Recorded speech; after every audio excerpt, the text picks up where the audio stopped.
Video games? What the hell are y'all talking about? We don't play video games around here. In this house, we talk about Serious Sam for like an hour. And then I don't know what we do. Hi, everybody. Happy, oh God, what's today? Friday. It's Friday. Happy Friday. Hope you're doing well. I'm doing good. What's up, RV Winkle? R. Dominic, Vesti. What's up, Cragger? I see you there. Still the trains running on the other monitor. Yeah, hope you're doing good. I'm doing lovely, thank you. Had a good day. It's the last day before my work brings us back into the office, unfortunately. We're doing like a hybrid schedule. I only need to go into the office 2 days a week, but for being real for a second here, it's 2 days more than anybody actually needs to go into the office for what I do. So, but it'll at least be nice to see my coworkers again after not seeing them for years or ever in some cases. I have quite a few teammates that were hired during the pandemic, and I've never actually met them in person. So, what is their rationale? They claim it's to help us preserve our company culture. So basically, there isn't one. Just wear a biosuit. Believe me, I've thought about it, Evo. What's up, Silver Mike? If you don't go there, then the landlords might not be able to justify the leases. You got to think about the landlords. True. Work in office, I'm not sure I can go back to an away pooping situation. We have really nice bathrooms at the office. I mean, we have a really nice office, to be fair. It's just, I think a lot, yeah, basically that, Dominic. It's really basically that. I think a lot of us were expecting the situation to be better by the time they actually called us in. And I mean, my company is, they've wanted to bring us back for a while, and they kept delaying it as new variants popped up and like case numbers spiked and stuff. And I guess they decided now we're just gonna do it. And so, you know, we're going back to the office so we can be around our coworkers again, but I'm gonna be wearing a mask. I don't think they're actually requiring other people to wear masks, but I'm gonna be wearing a mask. I'm gonna be staying the hell away from people. We're not gonna be having any group meetings or anything like that, so, I mean, from that perspective, it feels extra pointless, but, I don't know. One of those trendy offices, beanbag chairs and latest consoles in a corner somewhere, kinda. Yeah, not quite so extravagant, but kinda. Is there a candy room? We have a snack. We have a big snack thing, and we get a snack allowance. Oh God, that's right. It's gonna be app powered now. We used to have these little barcodes, and they'd give us money on our little card thingy, and we'd scan it, and then we'd take the snacks. But now it's all gonna be done by apps. So I need to. Oh. What's up, Manic? Hope you're doing okay. I saw you in the vent channel. I'm sorry things are rough for you. Hang in there, buddy.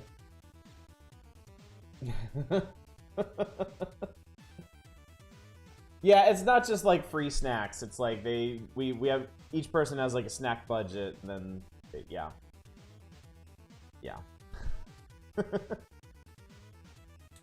Ours allowed area is the basement, so not much bullshit. They almost put us in the basement. Our building is 2 floors, a ground floor and an underground floor. But my boss is like, I am not working underground when we moved to this place. So, fortunately, and now our team's so big, I'm not even sure we would fit down there. So, both sound like shitty ways to control how many snacks you can grab. Yeah.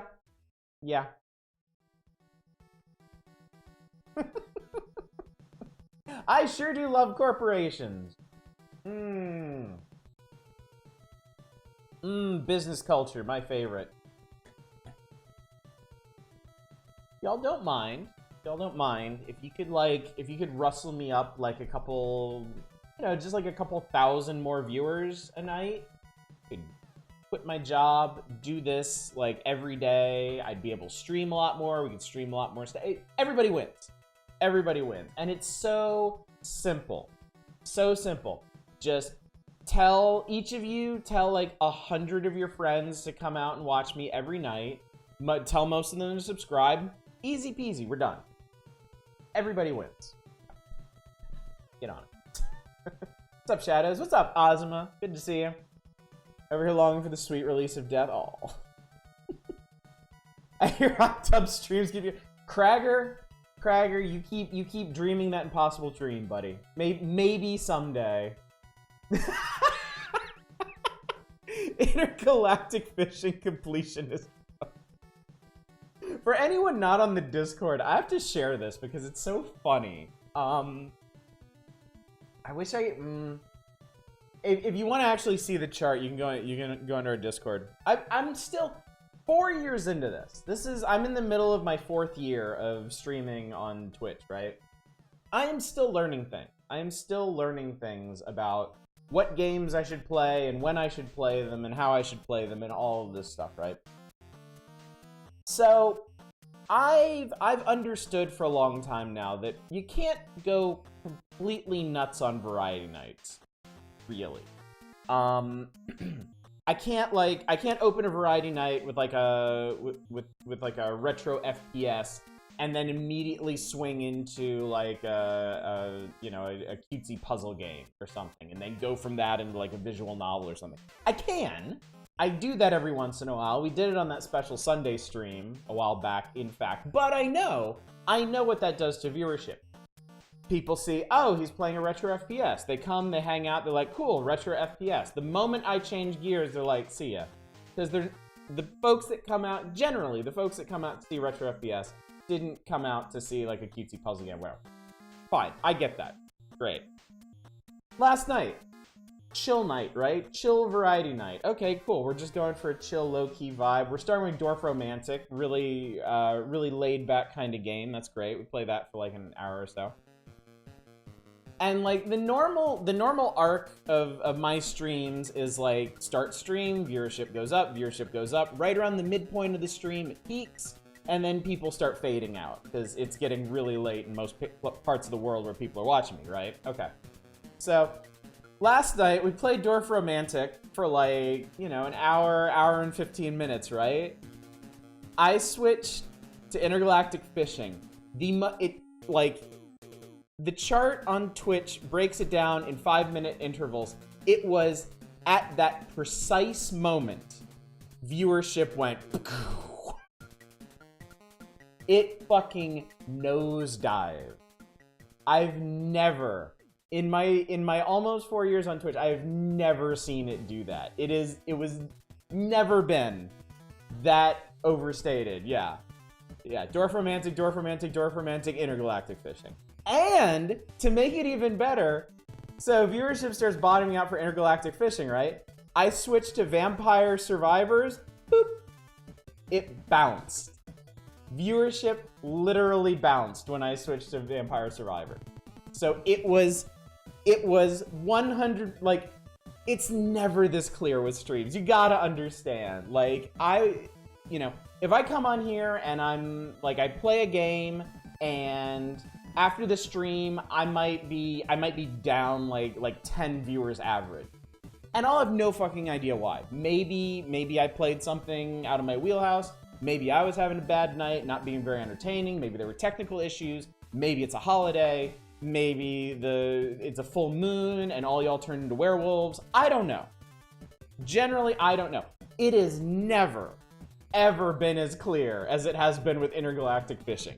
That game is not something for me to stream. It was so funny.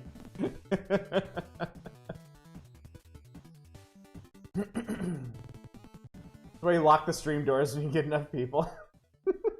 Had some great streams of the 80s PC games. So see, that's another thing, and I think it's a really good point, is like, people can stream anything and succeed. Folks can stream literally anything and do really, really well with it. There are no face cam, no commentary channels out there playing like the weirdest, most obscure, like, Amiga games, and they have like 10 times, 100 times the viewership I do. It's all dependent on the community that you build around your channel. Every channel is different. Every channel is so specific in their likes and their interests, what they will show up for, what they won't show up for. And this channel, for whatever reason, because it doesn't like...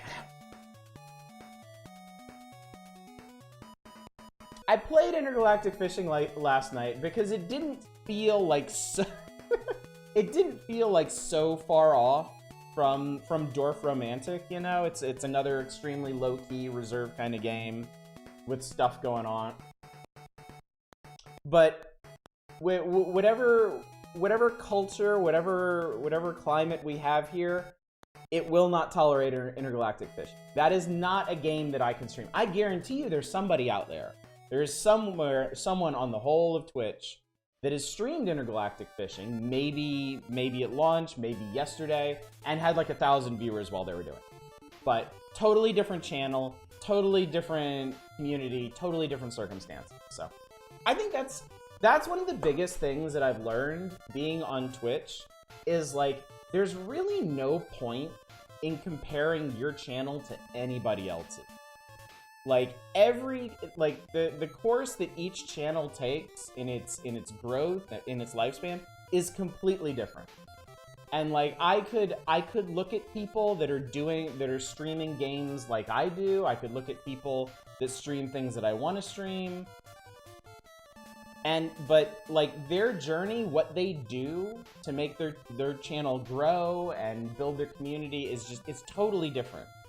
If for no other reason, it's a different person sitting here, you know? I have my strengths and weaknesses. I have learned over time that there are things that I can and can't stream, and that's specific to me because I might make one kind of game really entertaining and another kind of game. My takeaway from Final Fantasy V, I don't think we ever really talked about this after I finished Final Fantasy V. My takeaway from Final Fantasy V is that me, personally, am bad at streaming RPG.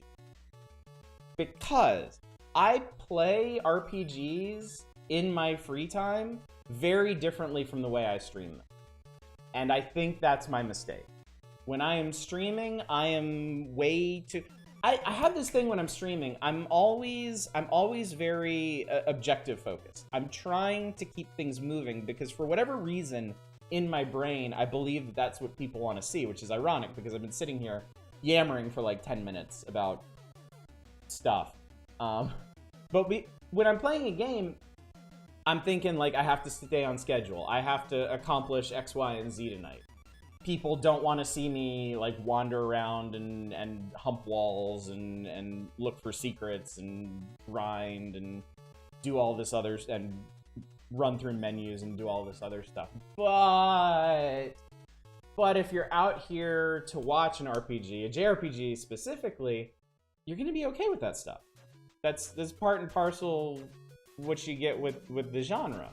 So I think personally, I have been taking the wrong approach to streaming RPGs, and Final Fantasy V in particular. I should have done a lot more exploring in that game. I should have done a lot more testing out different classes and different abilities.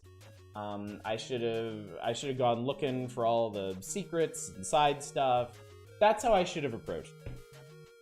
So, but there's also the possibility that I can't necessarily make that interesting either, just because that's the kind of streamer that I am. So, it's gonna be a while before I play another RPG, I think.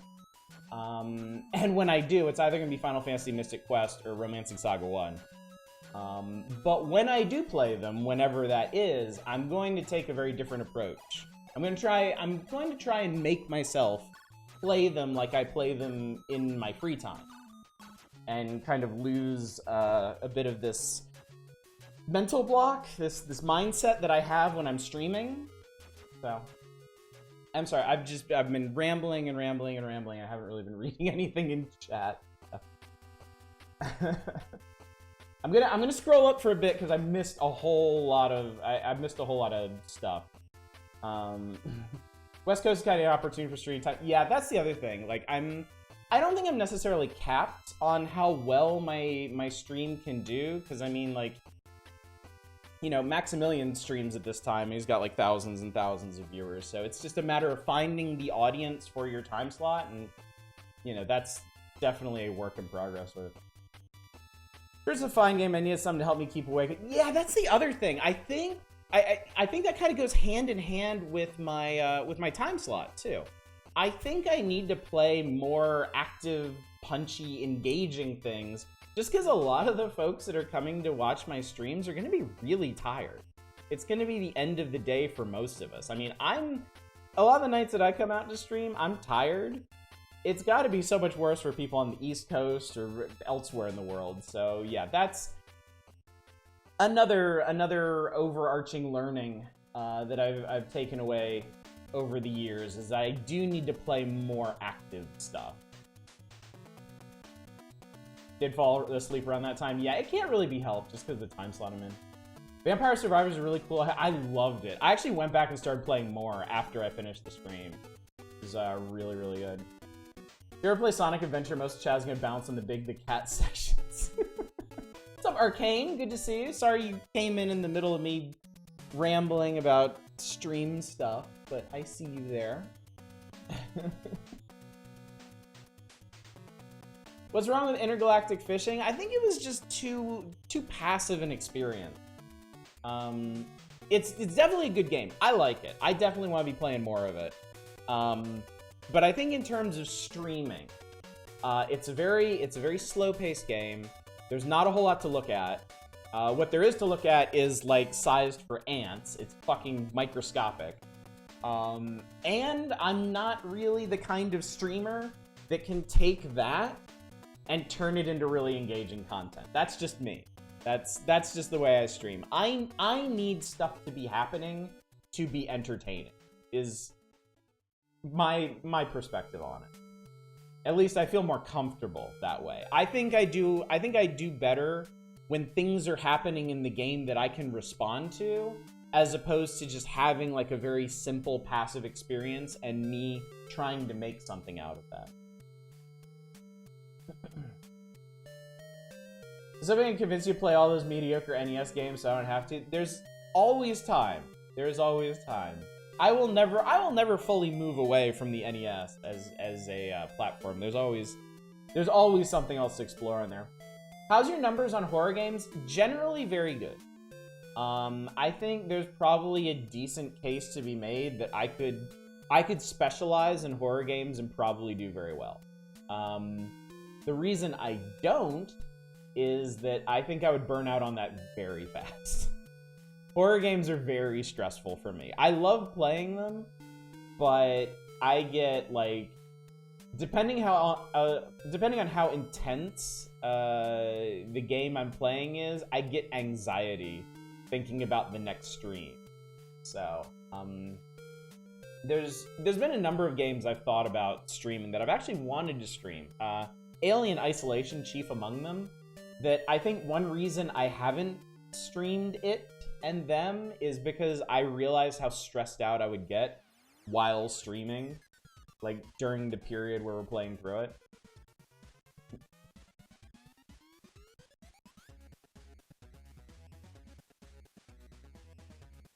Final Fantasy Mystic Quest was better than I expected it to be. I remember, so I rented Final Fantasy Mystic Quest when I was a kid, and I beat it in a weekend, and I enjoyed it. I thought it was a pretty cute game. It's a very generic RPG, but it's kind of meant to be, and it has some neat mechanics in it that I wish had been carried over to more substantial RPGs.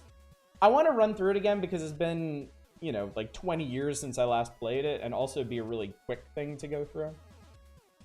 Play RPGs like otters would play them. I'm gonna try. Have a walkthrough pasted up over your camera.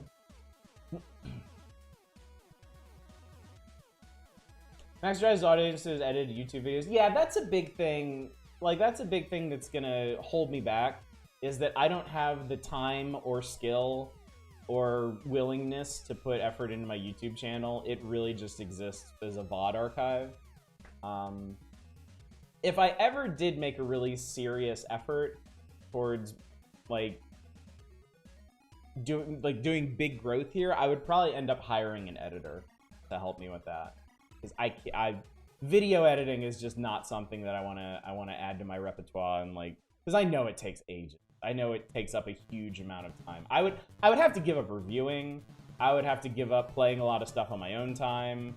I might even have to give up stream nights, like some of our stream nights, if I was gonna do video editing. And I don't think I would have any talent for it either, so. For some reason, Vampire Survivors turned on my GPU last time I played it. Oh, good. I hope this is at least a little bit interesting, Arcane. Kind of like fishing games. That was a hard watch for me. Yeah, it's so simple. It's almost like menu-based fishing. What's up, Worst Elephant? How you doing? We're just rambling right now. Fishing games and streams are a hard sell. I know there are people out there that can do it, but I'm not one of them, clearly. Streamed Intergalactic Fishing at launch is a pretty hard stream. The only one worse in those early days was logistical. Yeah, I bet that stuff. Alien Isolation is just so good till the 3rd. It's a really long game too, isn't it? I feel like that might kill me. Because I played a little bit of Alien Isolation. It scared the shit out of me. And like 20 hours of that, like, what would that be? Like 7? I can't math. 7, 8 streams to beat that game? Oh god, I can imagine. I don't get stressed out during the part of the game is good. Start Evil Within, not sure what I think of it yet. Yeah, Evil Within is a roller coaster. An absolute roller coaster of emotions, feelings, responses. Mystic Quest Start RPG, it's a good start RPG. Nowadays, I was going to recommend entry-level RPG. I'd probably recommend Paper Mario 1 or 2. I don't even know what I would recommend as like a starter RPG now. Because it feels like a lot of RPGs, they offer a lot in terms of like difficulty customization so that anybody can really break into it at any level. I remember playing Path of Exile and it having like so many difficulty options and so many granular ones that it really seemed like anybody could just walk up to that game and like get through it if they wanted to. You do editing? Hey, nice. I admire your talent then. Video editing is its own art and language. Oh yeah, absolutely. It's a valuable skill to have, and I don't think I have it, and I don't think I can develop it either. Now, a few peeps have found a lot of growth in uploading highlights to TikTok. Interesting. What is this TikTok of which you speak? Logistical is great. It's so hard to explain why it's fun and so much is waiting for trucks to drive back and forth. Mathematically 7 streams since you spent the first half an hour chatting, probably 8. Diablo Start RPG? Well, Diablo's an ARPG. It's like its own genre. It's Diablo-like. Become a Euro truck streamer? I've thought about streaming that. Well, I thought about streaming that a long, long time ago, back when I considered streaming stuff like Elite Dangerous. I like to think my instincts for what I should stream have gotten a lot better over time, but I still make missteps from time to time. Thief 2 has been a really good call. I can say that. For more on a sequel, I'll say Pillars of Eternity 2. I've heard people say that one's really, really good. Like a big improvement over the first, and I like the first one. I know that one. I know it's a bit contentious for a lot of people, but I really like Pillars of Eternity 1. Don't know how this has been viewer-wise. I think as JRPGs go, this is pretty good balance. Fairly short action-based. You get the freedom for us to fuck around with your stats and chat. Yeah, this has been fine. The stuff that I've been doing this month, Final Fantasy Adventure and Thief 2 have both done really well. I'll go ahead and tell you because I'm gonna do the stat recap on Sunday. Thief 2 has done something I've never seen before, or at least I don't remember seeing. Thief 2 might be the only game I have ever streamed where viewership went up over time. That never happened. The best you can, like, every full playthrough, I don't know if y'all know this, but every full playthrough anyone ever does on Twitch, viewership drops off over time. It's like inevitable, except for those like 1 in a million shots where like their playthrough just like goes viral or people start talking about it somewhere and it helps them blow up or whatever. In general, the rule is if you do a full playthrough of something, like something single player on Twitch, like your first night is going to be your best night and then it's going to drop off after that. Thief 2 has been the opposite. Thief 2 has generally gone up in viewership over time, and that's quite remarkable. That is quite noticeable.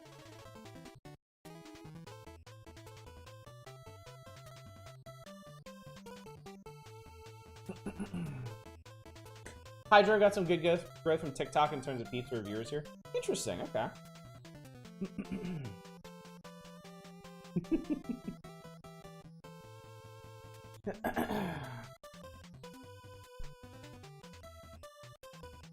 Don't plummet when you get to sulfur. Yeah, everybody's either well, a lot of people don't like the next missions either. Casing the joint and masks. So yeah, we'll see what happens. We'll see how it ends, but I think so. I think that retro FPSs have been really good around here. Sorry if it's not your cup of tea, those of you who are out to see Final Fantasy Adventure tonight, but I have noticed viewership for retro FPSs on my channel for the last couple of months has been some of the best, like, content ever. Outside the power hours. Nothing really beats the power hours for viewership, but which is ironic that I ended up overwriting the power hours for like a week and a half for Final Fantasy Adventure, but that's just how I do. That's how I do things. Yeah, retro FPSs. It's been really nice because it's also been specifically what I want to be doing too, because I enjoy them so very much. And it's been really nice to be streaming something that also like viewers respond really well to. Just pretend to shoot people while playing the RPG game and you'll be fine. Finished Kiwami 2 last week. I don't know if I'll hop right into like a dragon right away though. And you're trying Maneater, the shark game? That game looks really cool, to be sure. I tried Bug Snacks. You didn't even need to add the shiver there, Dominic. You can just kind of hear it in your e-voice.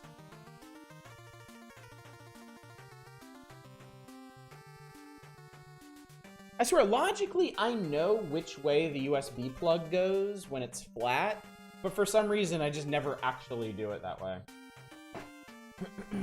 Dark Souls 3 is an FPS mode.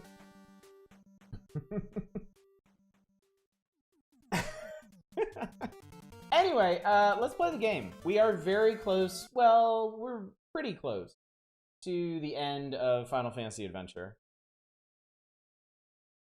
Should not be an issue finishing it tonight. Okay, I need to... Let me see here. Okay. Sound levels should still be okay. Let's see if this is actually gonna work. Not blowing y'all out. Alright, as usual, you can hear it and I can't. Hang on a second.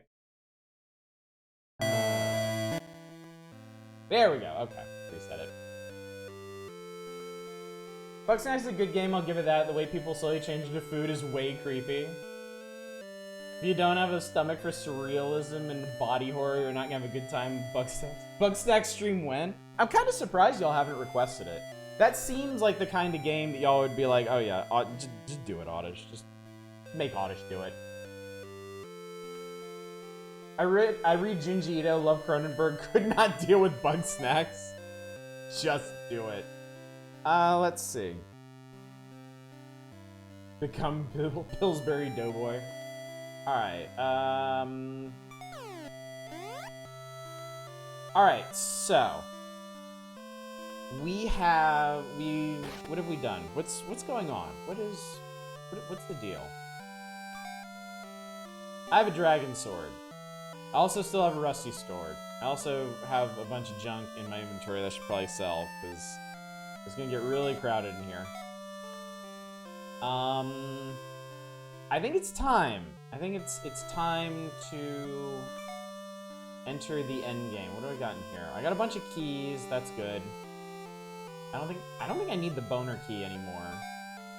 I can sell some of this stuff.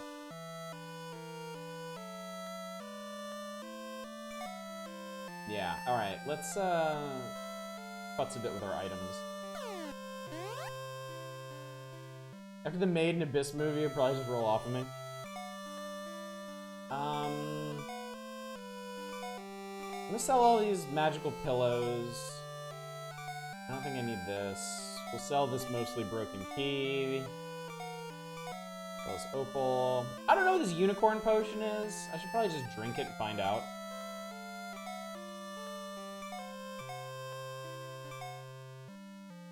Let's see, Ice Sword, Zeus Axe. Apparently I missed an axe. I missed the Were Axe somewhere. Sell this. I probably don't even need, like, any of these weapons, but... Is it made a real unicorn? You can only hope.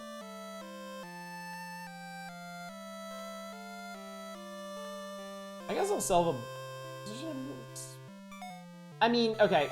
We're quickly coming up on a point where we're not actually going to need any of these items anymore ever. So, but... Just in case. I can't help it. Take a couple extra X cures, because who knows. I'll take an extra key, because you really don't want to run out. Should be good.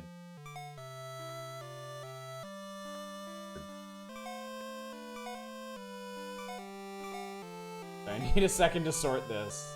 Bothers me. No! I just... Wait, what'd I do? Oh, I equipped it. Okay. I didn't actually mean to do that.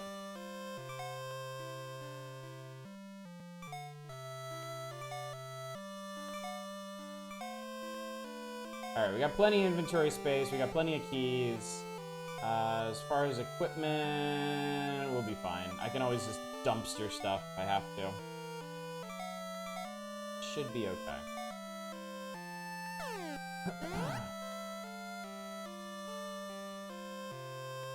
Alright, here's the plan. Here's what I'm going to do. I am going to pop a save in the lower slot.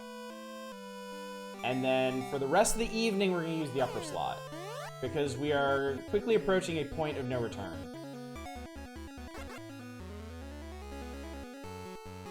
Hey you. Let me ride you. Let's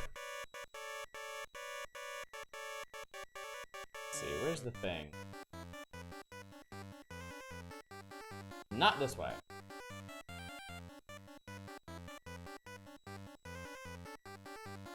Yeah, I think it's games like this. Oh, here we go. These like, I don't know, what would you call these? Zelda-like. Are these action RPG? They're like action RPGs before Diablo kind of consumed that distinction. Whatever kind of game these are, I feel pretty comfortable streaming these too, because typically a lot of stuff happens. Adventure RPGs? Okay. Wait for me, and they were never seen again. I am Marcy. I search relics. Dr. Bow Wow made me. He left me here. I waited 50 years. He forgot me. I can help you. Take me with you. All right, we have a new partner. This is the Dime Tower.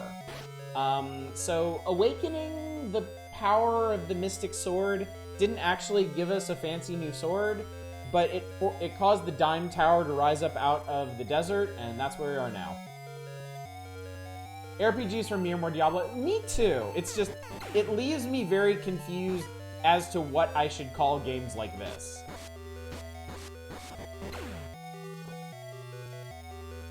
Like this one especially because it actually has like RPG.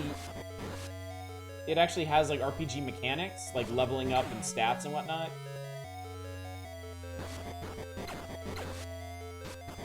Life was so much easier when you could just call Zelda games adventures. You said Zelda-like, I agree with that. I mean, that's the easiest way to put it, isn't it? The tree of mana grows with the energy of nature. Cool. Diablo famous for having no RPG mechanics or leveling. The problem is, like, it's a really good term for more than one kind of game is the thing.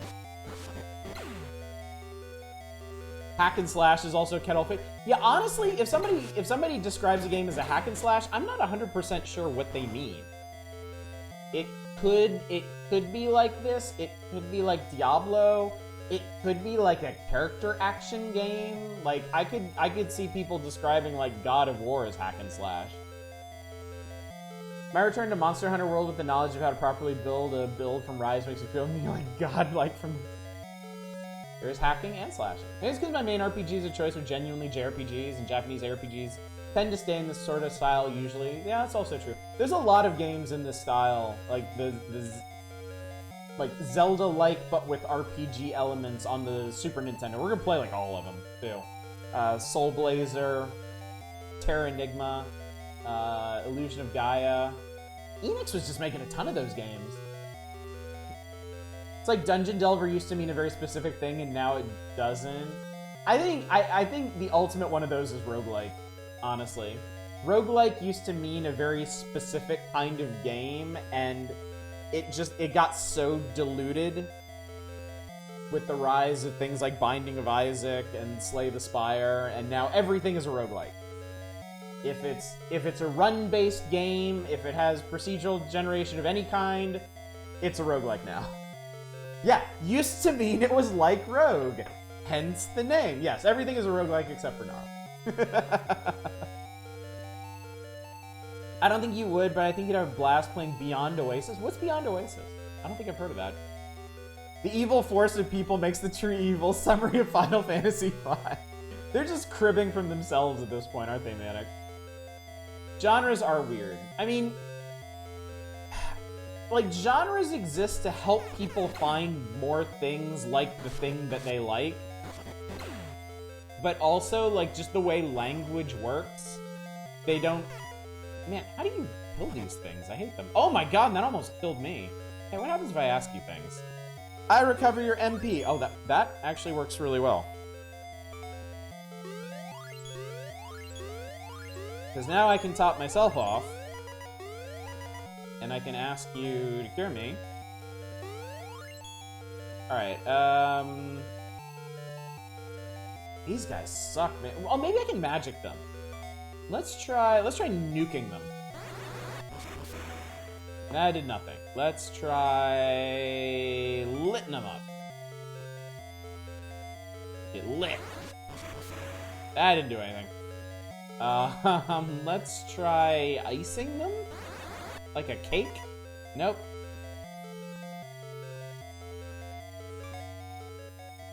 I don't like these guys. Beyond Oasis is Zelda-like on the Mega Drive. Oh, okay. Interesting. Doesn't open. Alright, so we gotta get in the middle. Okay, I'm gonna save, because, like, touching these guys is instant death. And I want to get through this door. Ow. Oh, it's not. I just took a whole bunch of damage somewhere, and I don't even know where it was. Well, that's good to know, I guess. I'm glad I'm not going to instantly die from touching them. Try nuking them, said the American man. Yuzo Koshiro's company from the 90s also has a bit of Streets of Rage as DNA with specials. Difficult pin things down to a genre these days. I actually think that's a good thing. The fact there's so much diversity that you can't really pinpoint things so readily is ultimately beneficial. I would agree with that. Yeah, I think that's fair. Because it means that people are really into stuff like, you know, people that are really into roguelike mechanics. Like, roguelike mechanics are in everything now. So, you know, it's easier than ever for people to branch out from something like roguelikes into deck builders, or ARPGs, or puzzle games, or stuff. Somebody played Plock, best hack and slash game ever. Did you know, Eva? Did you know that early on in my streaming career, I actually streamed Plock? I have been a Plock streamer in the past. There's only one night. I only did it one night. That was all I could take. When I was a kid and I had Plock, I actually got really far in Plock. I almost beat it. But that game is hard. Beyond Oasis and Gunstar Heroes, I think it would make for some really fun streams in the future myself. I love Gunstar Heroes. Gunstar Heroes is a fantastic game.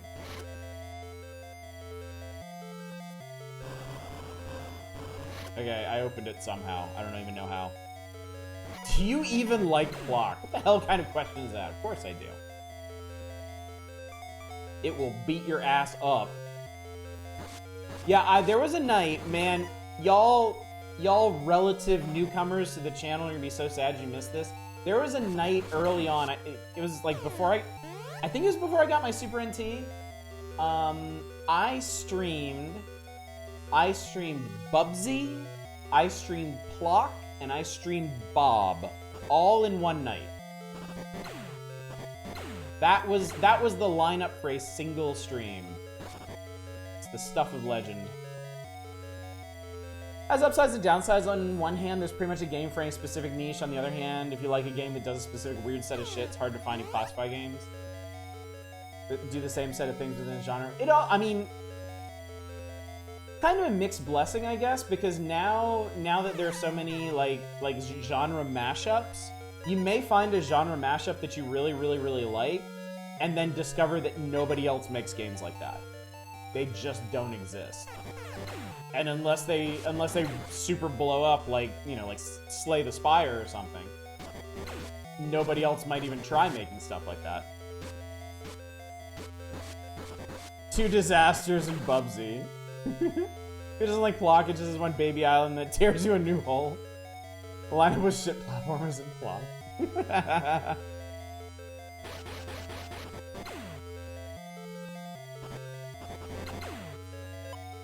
Then you get into game design, start making the games you want to see.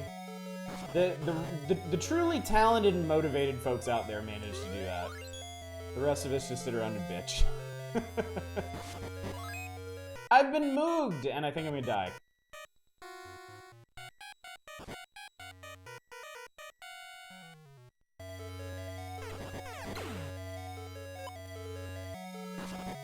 Being awfully generous with the X-Cures. God. I'm pretty sure I want to get to that first set of stairs that I saw, and not this one. I don't know if there's stuff I'm supposed to be finding in here. I don't think there is. One who touches the mana tree gets the mighty power. A splinter. It is extremely painful. Xanadu Next is pretty much like that for me. Where the fuck are more isometric ARPG Metroidvanias and mysterious plots you discover over time. Whatever the subgenre is, I want more of it. Yep, I know what you mean. I know what you mean.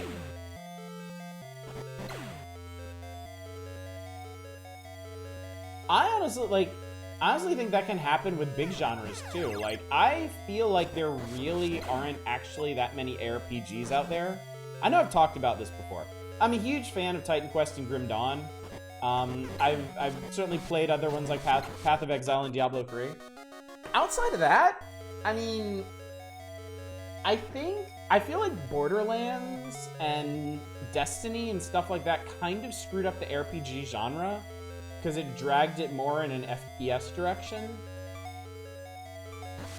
My stylish action driving sim, you know what I want? Oh, these are stairs down, I'm a moron. Hey, Toast, how you doing tonight? Good to see you. I want more driving horror games. I actually have 2, arguably 3 driving horror games, and I just want more. What about Torchlight? What about Torchlight? Torchlight sucks. I hate Torchlight. I put so much time into Torchlight 1 just to be disappointed by it. True, Iron Lung is a driving horror game. I think that's a good point. Maybe that's a big reason why I like it so much. With how I drive, Euro Truck Sim is a driving horror game. Play some Dead Rising. I wish I could remember the name of the one that I really, really like. It's like a driving horror roguelike. where like you enter into this pact with this old woman in the woods, and you have to drive all night to find the items for this ritual to bring back to her. And as you drive, you start going like progressively more insane, and you start seeing like crazy stuff on the roads. Hear Me Out Driver 2, but in Silent Hill. That's a legit good idea.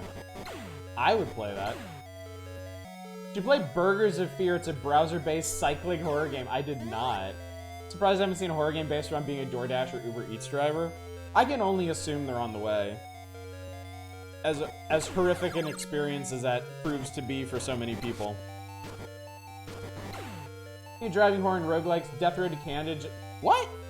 They're still updating Death Road to Canada? That's nuts. That's really cool. We will definitely have to play that again sometime. After 6 years, King of Vendel got the mighty power of Mena.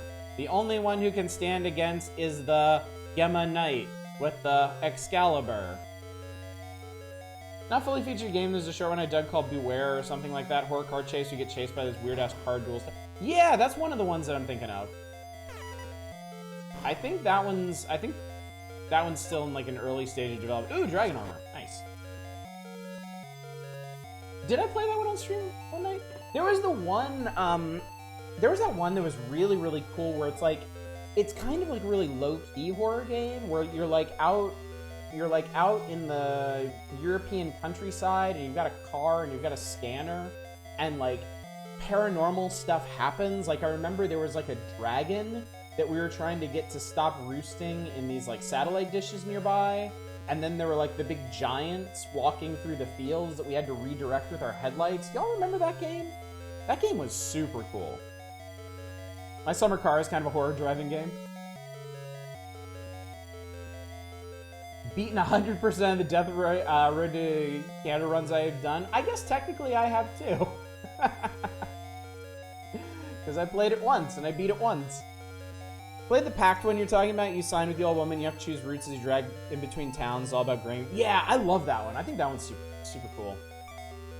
That one got a full release not that long ago, and so the Car in the Mall game. And I thought, oh, Car in the Mall one is Coffin Mall. That is another one I like a whole lot. Oh, I've got armor that I need to put on. Dead End Road. Thank you, Smokey. I knew I could count on you.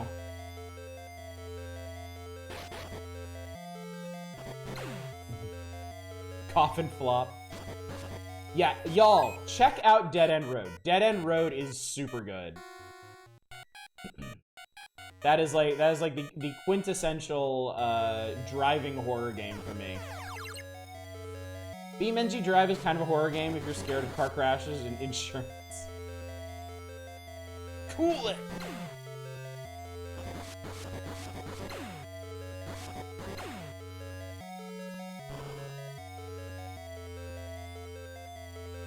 Gemma Knight with the rusty sword will be tested. The true Gemma Knight should be given the legendary sword Excalibur. Okay, but, like, this is a dead end. I like the evil duck enemies and the upvote, downvote enemies. They're cute, aren't they? I'm looking forward to eventually playing Secret of Mana and seeing, like, the 16-bit version of these enemies, because they're, like, extra super cute. And cool and good. I don't know if it exists, a horror game I like to see as a horror take on Animal Crossing or Harvest Moon, where during the day you do chill life sim thing, at night you deal with creepy shit within the town you live in. A long time ago, when I was futzing around with RPG Maker, I wanted to make a game like that. I wanted to make a game where, like, you were like a farmer in like a Dust Bowl situation. So, like, your farm was, like, dying, the town was dying, everything was falling apart. And there were, like, demons who would offer to help you with your farm if you did stuff for them. And, like, it starts out as, like, pretty benign stuff, like get them, you know, get them food, like, sacrifice animals to them. And then, like, as you become more and more dependent on them, they start asking you to, like, steal shit from your neighbors or, like, murder people. So you would be running this balance between trying to make your farm function and like not completely selling your soul to these things. And then it turned out like a year or two later, somebody actually made that game. And I forget what it's called, but it exists.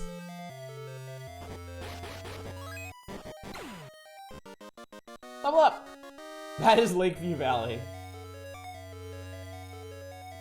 Man, I love those Lakeview games, and I really have not played very much of them. Harvester of the title is more literal. Yeah, basically. I have this little pole that comes out from the top of my bed frame's corner. It caught the small hole I have in my current PJ pants. I had like 68% of my pant leg just tear off. Sounds very fashionable. Also, I think... Oh yeah, the stairs down closed up. Weird. I think I can sleep in here?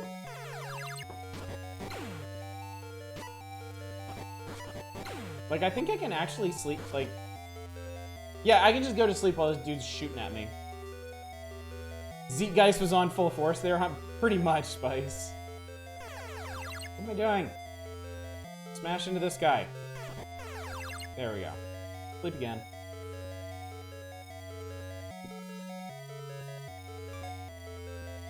But yeah, it's neat. As many games and as many like cross-genre experiments exist out there, there's still so much room for more. That's great. Beware now is a VR version. Ooh, I bet that's pretty intense.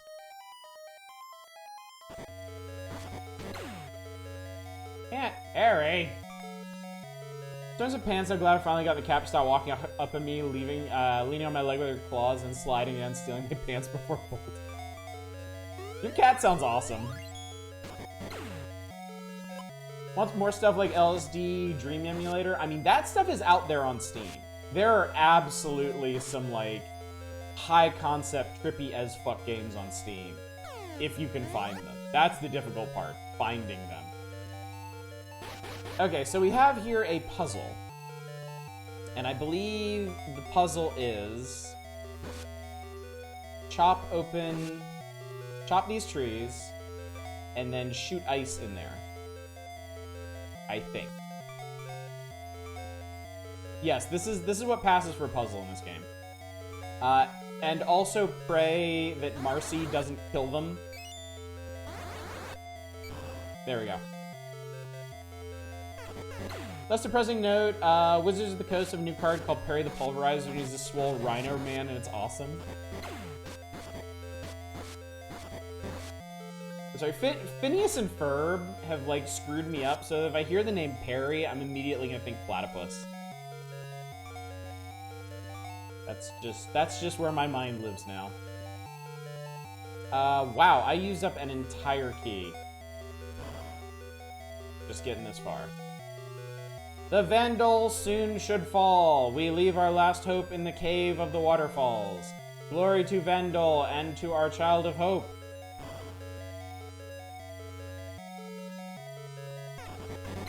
Boom.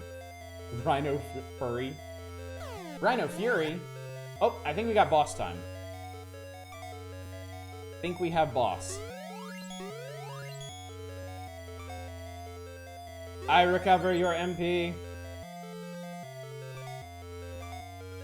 Alright, let's do this thing. Burb. Bird up. Oh god, okay. I think we gotta hide down. Oh god, you need to leave the boss fight? That's fucked up. Oh, wait, I think you can just hide in the corner here. Okay, that's not so bad. Oh yeah, okay. Easy peasy. Easy as pie.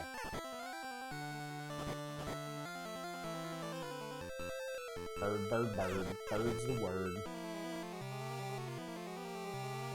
This Magic the Gathering is basically just fantasy 1920s. It's pretty creative by their standards. Ow! Don't touch the bird. Touching bird inadvisable.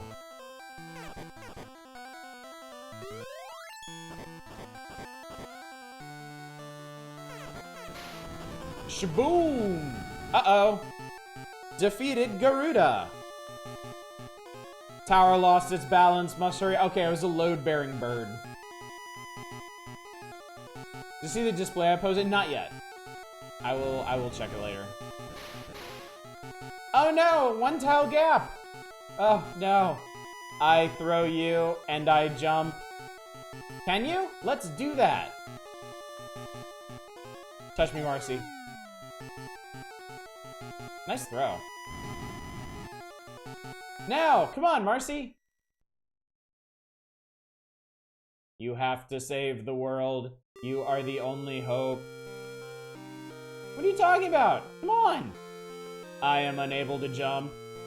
What? I was made to work in here and I sleep here. Bye, Marcy.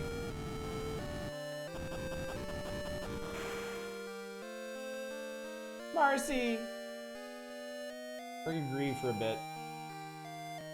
See you sometime, kid.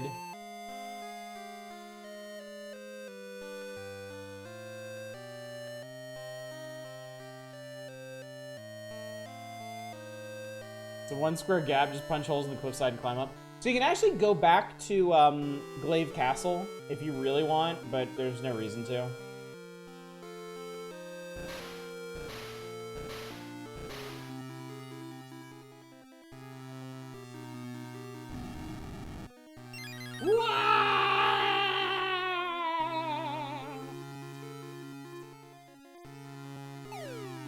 Bling. Alright, we made it. We're in the final part of the game.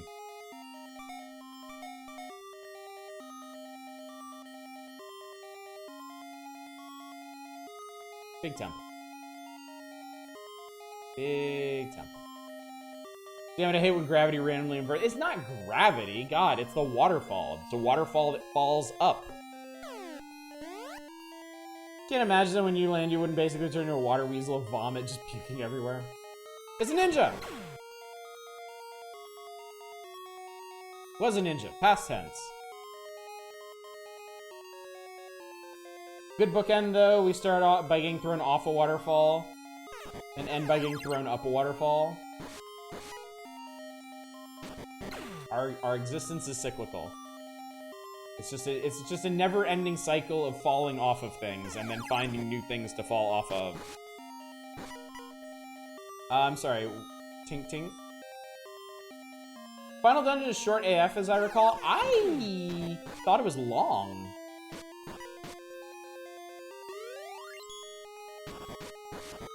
Well, now I don't remember. Hurry to pulverize it.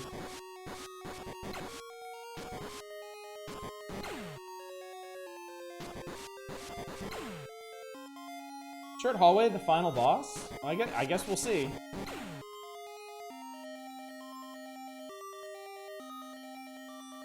Look at that. Secret starts with you falling off a log. Oh man, I almost got them all. Hat tricked them. Oh, what the fuck? Okay, so ninjas are immune to damage from the front. I didn't actually know that about ninjas. Did I just... Oh, for a second I thought I yote him out of existence.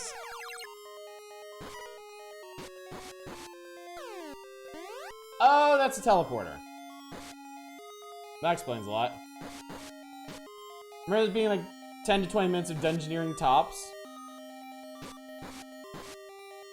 Well, that'll give us plenty of time to play weird games then.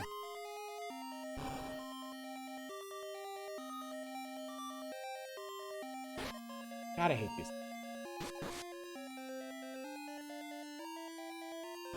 Ow. Locked. Locked? I only have 7 keys left. Boom. Dude has samurai armor, but he's a ninja. How can this be? That's good armor, too. Okay, this is a boss, as I recall.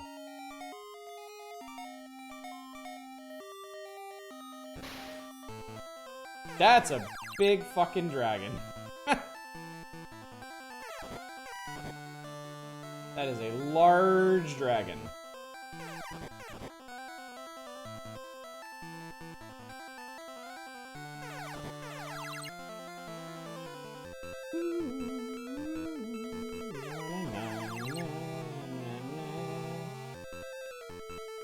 Oh god, he changed direction.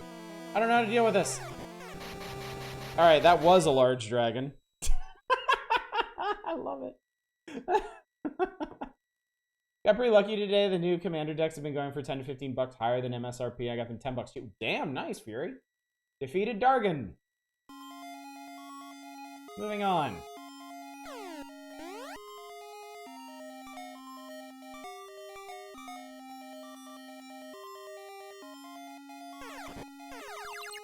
Demon Head. Hooray.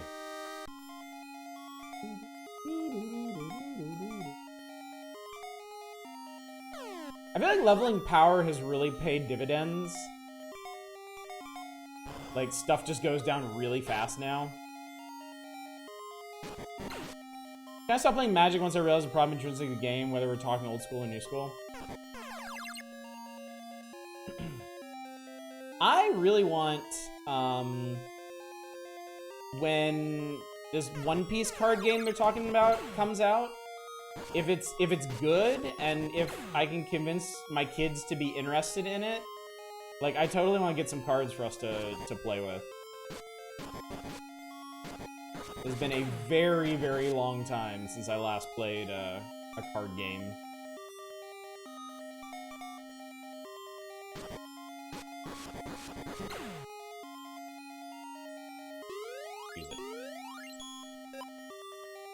Magic is very much a game where the top tier play involves not interacting with your opponent at all. What's your deck do? I don't care, it doesn't matter.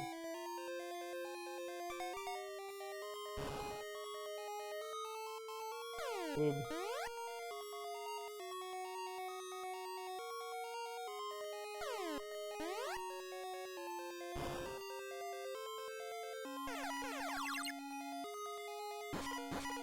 I have this memory. I feel like I came here once as a kid and I ran out of keys and I couldn't beat that run of the game, I think.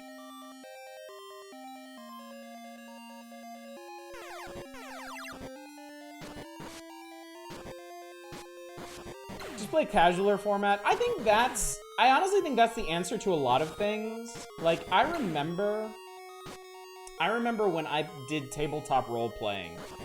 I remember all the horror stories people would tell about bad DMs and like min-maxing players and just big fights over rules and stuff and just all this miserable shit. And, like, I never experienced any of that because whenever we did tabletop role-playing, it was just us fucking around. And the more tabletop role-playing I did, the less we actually used the rule books. Like, we reached a point where we just didn't really care about the rules. Like, we would always play White Wolf games, right? And White Wolf games, at least back then, had this really dumb dice rolling system where you had to form dice pools out of, like, whenever you had a skill check, like, let's say you wanted to hack a computer, right? You had your hacking skill, which was on a scale of 5 points, and you had to pair it with, like, whatever the DM said, like perception or intelligence or something, and your base stats were on a scale of 5 points. So you'd add those together, you'd get, like, 6 or 7 or whatever, and then you had to roll that many d10s, and then you had to check each one of them for the difficulty. If they got over the difficulty, wits. And then you had to total up how many successes you had. You had to subtract any critical failures, and then if you had more successes than the it was just this dumb, overcomplicated system. We eventually reached a point with like playing tabletop White Wolf. We just had one die, and we would just roll it, and we would just look and see what it said. And basically, we were checking to see if we got, like, a critical success or a failure. Anything in between was just like, okay, you're fine. And then we would just use that as a storytelling opportunity. Like, if you got a critical success on something, you would do something really cool. If you got a critical failure, then the DM gets to fuck with you. This is probably the neatest puzzle in the game, where you have to guide, like, an ice thing through the maze. White Wolf stuff is often made by people who didn't understand the probabilities of how their own dice... Oh, dude, I know. It was ridiculous shit. And I started playing White Wolf when I was going to a school for science and mathematics, and there were some kids there that absolutely broke down, like, the probability structure of the dice rolls, and they're like, yeah, this is bullshit. So we basically always kind of, like, hacked the system into something that we wanted to play. Cross out White Wolf, put in tabletop RPG. But yeah, the greater point that I was speaking to is I think there's a lot of game systems out there, like, whether it be card games or tabletop role-playing or whatever, that, like, ultimately isn't very fun if you take it very seriously, but can be very fun if you play it in a more casual capacity. I mean, that Star Wars card game I have, the Star Wars collectible card game from the 90s that I spent untold amounts of money collecting a full set of. That game sucks. That game is awful. But if you play it with a mind to just, like, reenact scenes from the movie and do cool stuff with cool characters, it's fun. It's a good time. White Wolf stuff was outright screwed up. So many games have been made without anyone doing a basic sanity check of the odds. Catalyst suggestions you should add a run too. Oh, well, that was really good. Great. Games that run up generally don't rely too much on dice. I firmly believe that dice exist to serve the game, not the other way around. Oh, definitely, yeah. Defeated. Oh, that was a red dragon. You could tell the difference, right? This being a red dragon and the other one being a dragon, right? Groups I've had have felt exactly the opposite way, and they want to roll dice and hit real hard, and that's about it. Yeah, I think you've got to cultivate a group that has the same expectations as you. Like, I would absolutely never play with, like, anyone who is, like, a hardcore rules lawyer in a tabletop game. That would instantly kill, like, any enjoyment I have. Do not talk to me about fucking rules. Let me be a magician or a werewolf or a fucking vampire or something and do cool shit. That is why I'm here. That is what I'm gonna do. Don't at me. Red Dragon is the energy drink version. Nice ice cream is banana French toast. That sounds wild. That sounds really good. Got a brand new group that I'd be starting with tomorrow if I didn't feel like shit. Nah. That always sucks, doesn't it?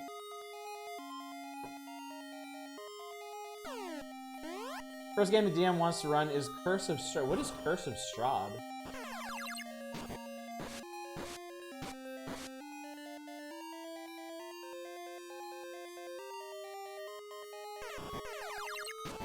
You have to remember, if you're talking D&D stuff, I know something of the mechanics from, like, D&D PC games and just cultural osmosis, but I don't know a whole lot more than that.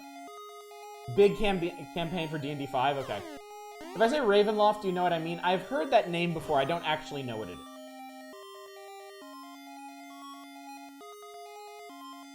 I really don't know a lot about D&D. Large adventure is easily turned into a campaign. Okay. Strahd is a jerk who lives in a gothic subdimension. Cool. Sounds like a good time. And you don't get to leave without his permission? Hey! Satellite, how you doing? Trade one X ether for another. Imagine Transylvania universe, good is not really a thing there. Cool, okay. Oh, let me just push the button, idiot. There's a button here somewhere. I'm gonna push it.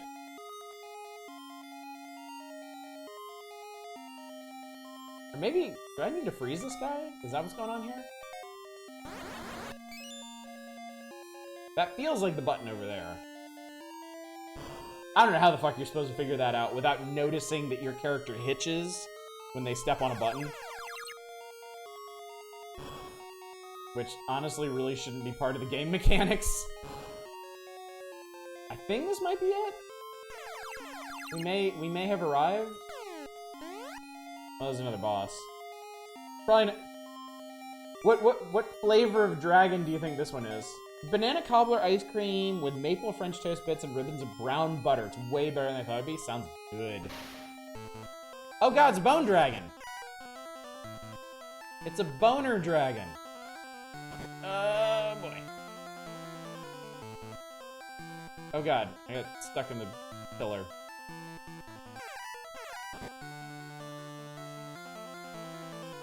I'm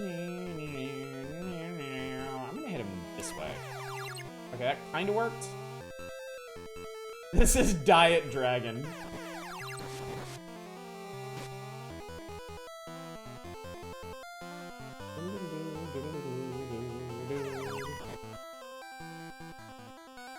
Everything I've heard, you need to be willing to make Curse of Strahd your own as a module.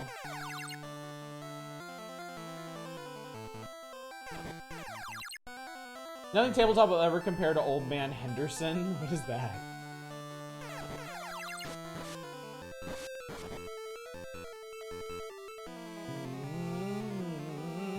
Ow. Undead Hellfire, damn it.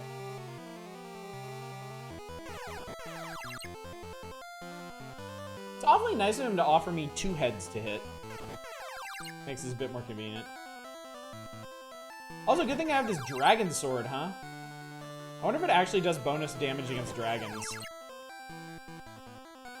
Or if that's just branding gimmick. Shaboom! Defeated dragons. Oh, I'm sorry. That wasn't a bone dragon. That was dragon zombie. Wizards of the Coast has a bad tendency to not provide all the tools or content you might need to properly run a given module. What kinds of stuff do they leave out? That seems kind of crazy to me. Old Man Henderson won Call of Cthulhu. Hey, it's elephants! I think that guy tried to throw something at me.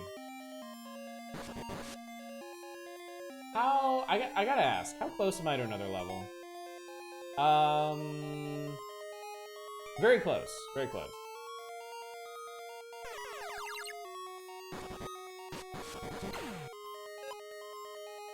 Whoa! These guys have shields. Neat. Neat, neat, neat, neat, neat. I'm just gonna dump this dragon stuff. Because I don't think we're fighting any more dragons, and I don't think there's gonna be a shop to sell anything, and if there was, I have like 50,000 gold. These elephants aren't so bad. Yeah, we're close. We're almost. Poaching elephants for their shields. Except I killed everybody. So that's great. Sure would like to level up one more time. Okay, this is, I mean, we're already at a point of no return, but this is a point of you're not going back to the dungeon ever again. You have been a great knight of Gemma, I see. I shall give you the Excalibur. Now defeat Julius. Why don't you defeat Julius, lady? Alright. Excalibur. Yep, that's pretty good. And let's equip Cure. And let's get ready to rumble! Oh, it's more of these guys. Great. Yay! Alright. I feel good about this now. Alright, one more shot of power. Oh! We're ending the game with 68 power. I'm sorry, chat. I feel like I failed you.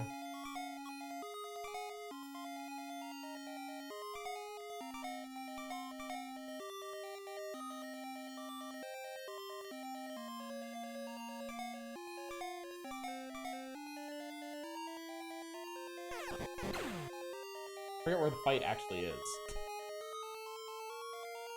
Troll character made to crush a bad DM's Cthulhu campaign.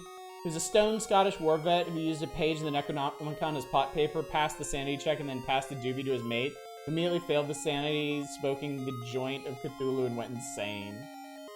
Okay, this is it. Alright. Prepare for final battle.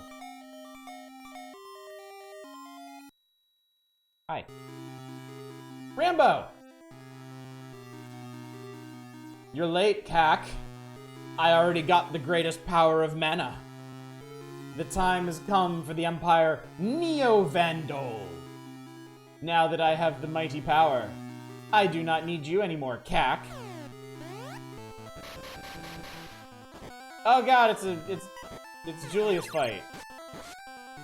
It's a bunch of weird-ass Juliuses. They're all twitchy and shit. Weird. It's weird.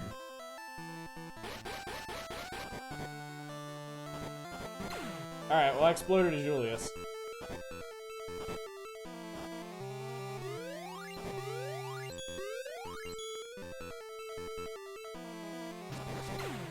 Explode another Julius. Hey! Easy peasy. Defeated Julius. See the true power of mana now. Ow. God damn it, Julius. Alright, behold Super Julius. He has the same attack pattern as... Oh, who the hell did this? I'm trying to remember. Somebody had this exact same attack pattern. I can't remember who it was. Ow.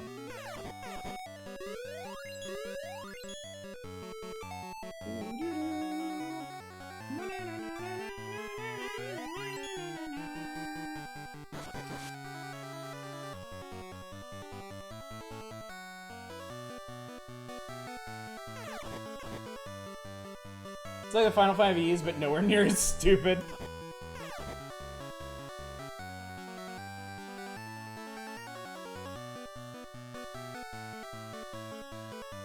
Julius is the Kickmaster.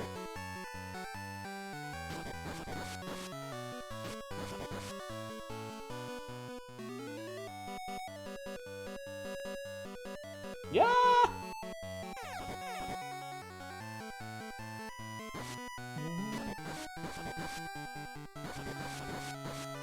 He does have a lot of hit points.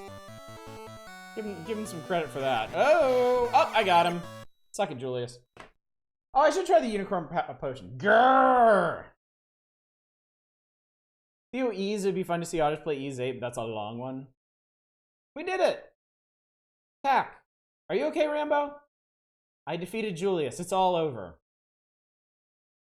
No, it is not! No! Cac, you will never leave here alive. All right, I'm gonna save here because this is the hardest fight in the game.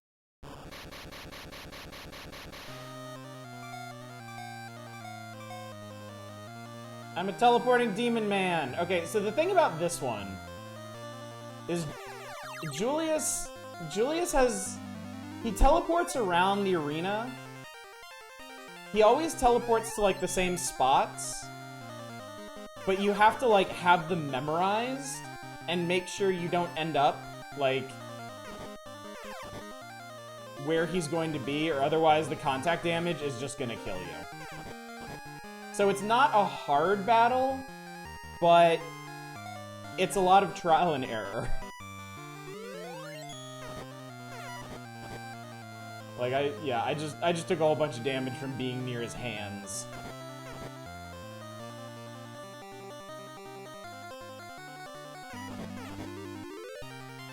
This is going pretty well.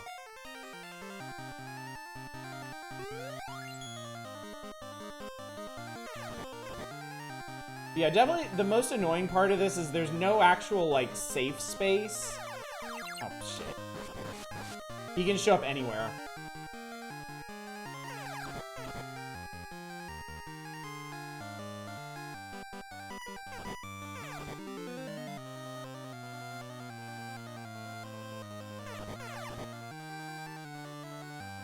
But you do have Rambo back with you, so she can do a bunch of passive healing.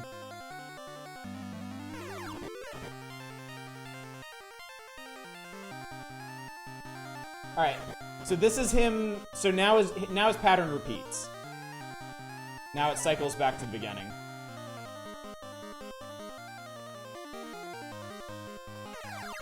Oh, I missed.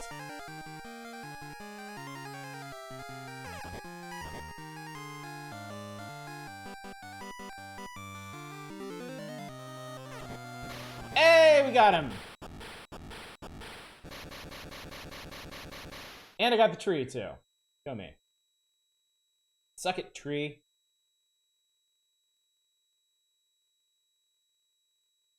The mana tree disappeared. I basically just Superman threw it and blew it up. Oh, what am I supposed to do? Rambo, my dear. Words that have never been uttered in the history of the world. Mom?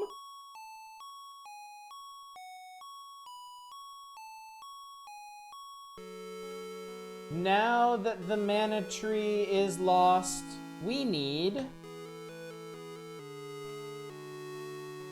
a new Gemma of the mana tree. New tree? Remember what I told you? We are the seeds of the mana tree. We will be a bud called Gemma, and we become a tree. Yeah, this is how X-Death started out, so I don't know about this. And the Gemma Knights fight to guard it. I became the Gemma last time we lost the tree. That tree? Was it you? Yes, Rambo. Yes, it was. But you are the last member of us Mana family. To preserve the Mana tree, we need you to stay here and become the Gemma.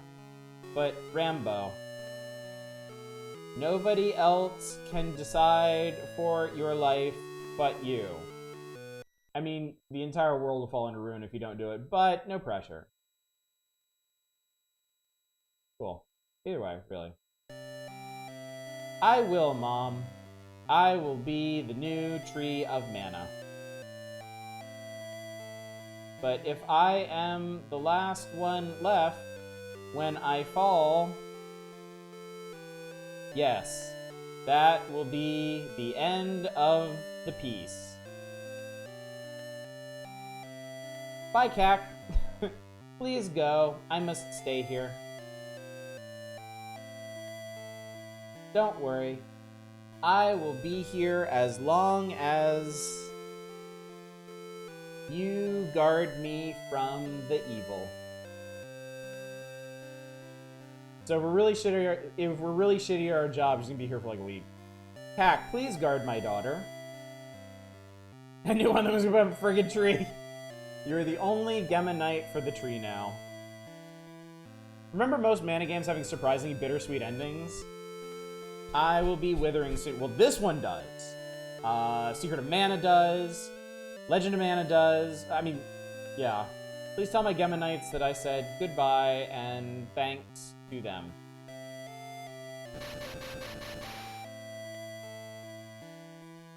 Goodbye. Yeah, and considering all the sequels, we know how that went.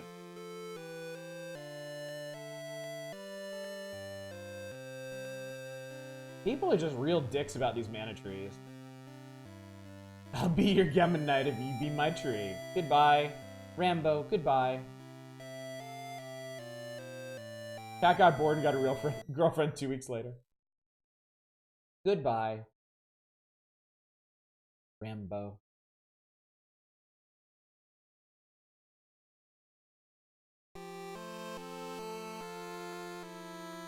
Gemma, the guardian of the peaceful land. Okay, it's out of my hands now. Man is in danger like every other week. The new Gemma must not be lost ever after.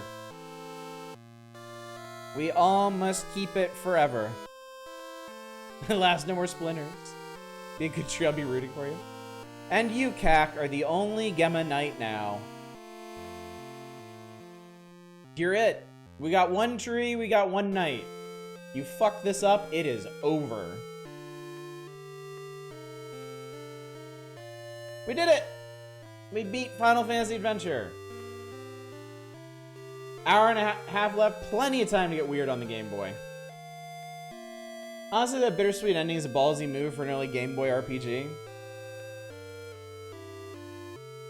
I feel like this was kind of a phase, maybe, that Square was in right now. Because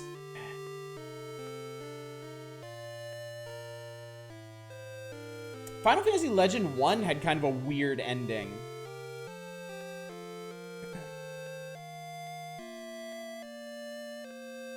Because that one, you murder God. Like, you destroy your literal creator, and when faced with the possibility of, like, transcending the boundaries of your existence, you're like, nah, let's go back to our friends. It's a Saga game, of course, has a weird ending.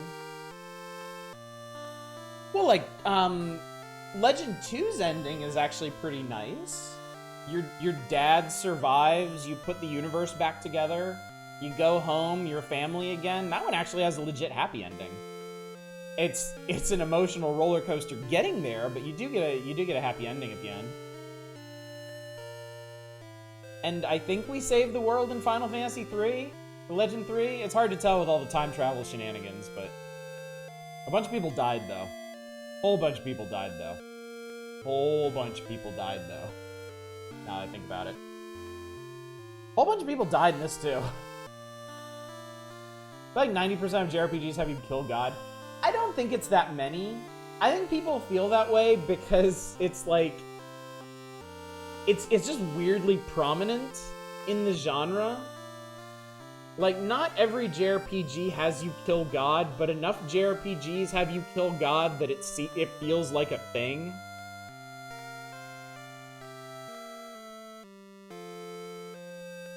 In terms of retro RPG endings, it took me off guard. Holy shit, Phantasy Star 2. Can't spoil it, but holy shit.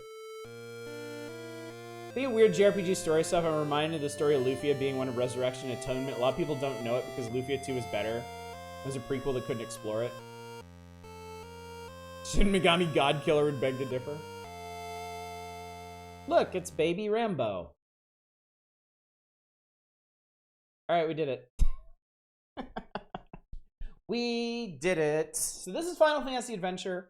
No lie, one of my favorite games on the Game Boy. Should be obvious why at this point. It was Zelda on the Game Boy before Zelda was on the Game Boy. Really solid game. Really solid game. I was anticipating getting hung up on certain areas or getting lost or getting frustrated because the combat can be frustrating, but this was smooth sailing the whole way through. I feel like this game really, really holds up. And they did re-release this on the Switch, if I remember correctly. There's a mana collection on Switch that's this, Secret of Mana, and Trials of Mana. Right? Or am I getting that conflated with the Saga re-release? One of the best OSTs on the Game Boy too, if not the best Game Boy OST. Yes, is very good, very, very good. There is okay, cool. Not to make shit up. I don't mean to make shit up when I make shit up. Sometimes it just happens.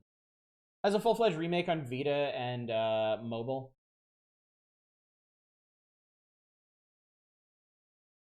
I think I'll just wait for their next remake.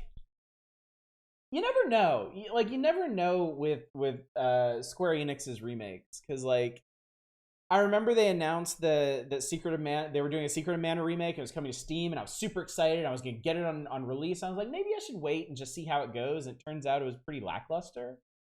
But then a full Trials of Mana remake comes along, and it's apparently really good. At least I hope it is, because I bought it.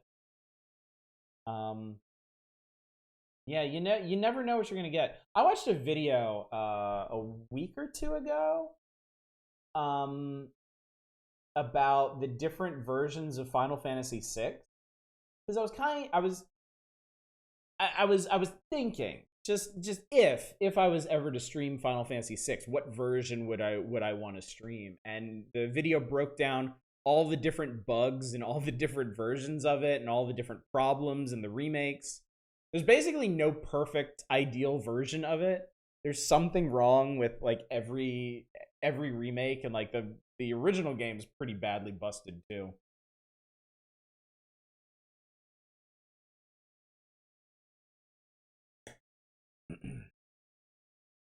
Charles Manor remake, lack of co-op aside, is perfect. Yeah, co-op thing doesn't bother me. I played the co-op in Secret of Mana once in high school, I guess. I got some friends together. I got a multi-tap, and we played through a small chunk of Secret of Mana, and it was cool, but it didn't really make that much difference to me over just playing the game through single player. Good Final Fantasy VI ROM hacks that fix everything. Stream an unboxing of Terra on the Magitech armor, you suddenly get $12,000 back. That is so absurd. Why did Collection of Saga come to Steam but not Man? I have no idea. That seems really weird to me. Never played before I started Final Fantasy VI Pixel Remaster the other day. Pretty nice so far. I know they keep patching it. Like, the video I watched was actually before some of the patches that address some of their issues. I think the only thing I saw in the video that really bothered me about the Pixel Remaster is how bright the overworld is. Because it's definitely supposed to be darker than that. But my understanding is that there's a fan patch that fixes that. It just patches in the textures, the overworld textures from the SNES version. So yeah, I think if I ever did, because I know Final Fantasy VI so well, I think if I ever did want to replay it, I'd probably go with the Pixel Remaster. Just to see what they did in the Pixel Remaster, and to know I was playing like a stable version of the game that isn't going to randomly wipe my save file because I tried using Realm's Sketch and Ebot's Rock. Trials of Mana remake does a great job preserving everything good about the original while smoothing over everything it gets wrong. Ridiculously so. You can't forget about the ridiculously swole wolf. All right. Well, we did it. Video game complete. Get out of this. Power this off. And let me put on some music for y'all while I set everything back up. Because we've been playing this on the Analog Pocket, I gotta switch over to the Super Game Boy and be doing some more Game Boy weirdness here. Need to look at your requests. Y'all request a lot of shit. I'm really bad about fulfilling requests. So we're gonna do something about that. From watching Psych, it seems like Sword Tech is faster. Good. God, I hate Sword Tech in the original Final Fantasy VI. It's so dumb. Here's a neat system for your game. Wait around and do fucking nothing, so you can do bigger attacks. I say Devin and I have very, very similar opinions in the Esper system, so the hack makes a lot of adjustments I'd be down for. All right, so let's see here. What do we got? What do we got on deck, on tap here? All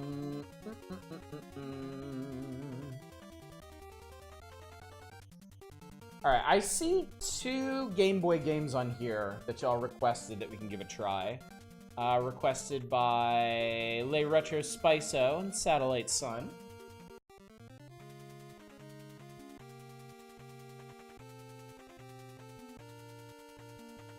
If y'all are still around, your wishes may be answered. We may... There's only 2 other games... Well, we'll see how much time is left. Because we got an hour and a half. We got a lot of time tonight. Also, let me change the stream title so people know what's going on.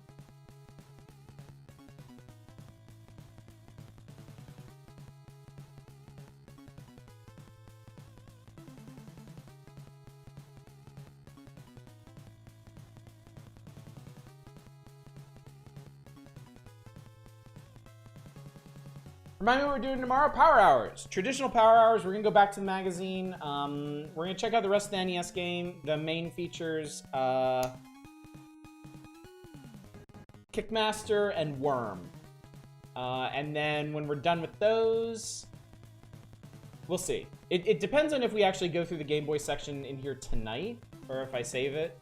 Or we may do Super Nintendo stuff tomorrow. We may do Final Fight. But we'll be in the magazine proper. It's back to normal power hours after tonight. I really wanted to play this game.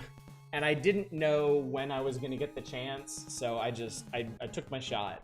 Because I love Final Fantasy Adventure. I love the Mana series. I've been enjoying this so much. I've been thinking about Secret of Mana a lot and Trials of Mana, because I do want to play that sometime, someday. So, all right, let me find the game that we are going to play first.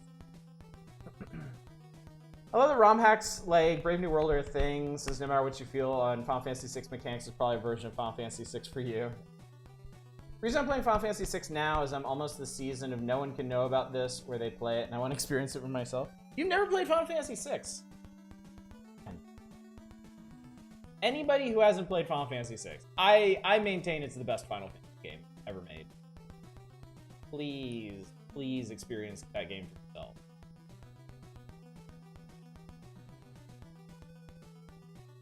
Your first was Final Fantasy VII. Well, I think a lot of people started that way, so not too surprising.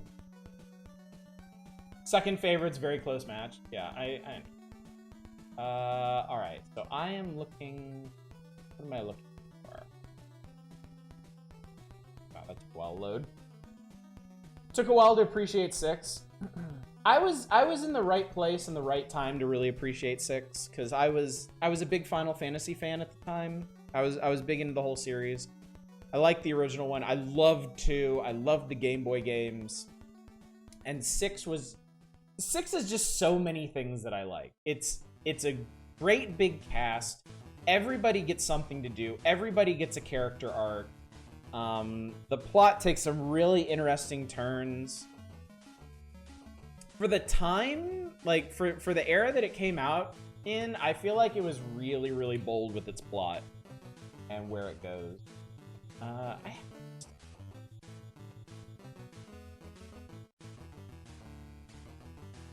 Yes, I do.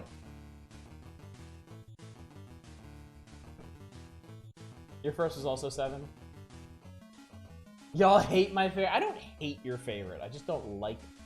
There's a difference. I like 8, but I wish drawing and junctioning didn't exist. I actually like earning a wage walking around. Yeah, 8 took a lot of chances. And not all of them paired out. Forget your first one. First one was one of the advanced remakes. Oh, okay. Final Fantasy VII was the first I was exposed to, but only got to play a demo of it at the place I work. 9 was the first one you played through. 9 and 5 are your pet faves. I mentioned that when I was playing through Final Fantasy V. It made a lot of sense to me that people who liked 5 would like 9. Like I saw a lot of connections between them. Went 7, 8, 9, stopped wicked early. 10, hated it and fell off the series except for Tactics and the GBA Tactics. A lot of people like 8 and I consider it one of the worst, so. Don't remember 8, maybe I'll try again. Just wait for us to stream it someday. Don't think I've ever gotten more than a quarter in any given Final Fantasy game, and rarely even that far. So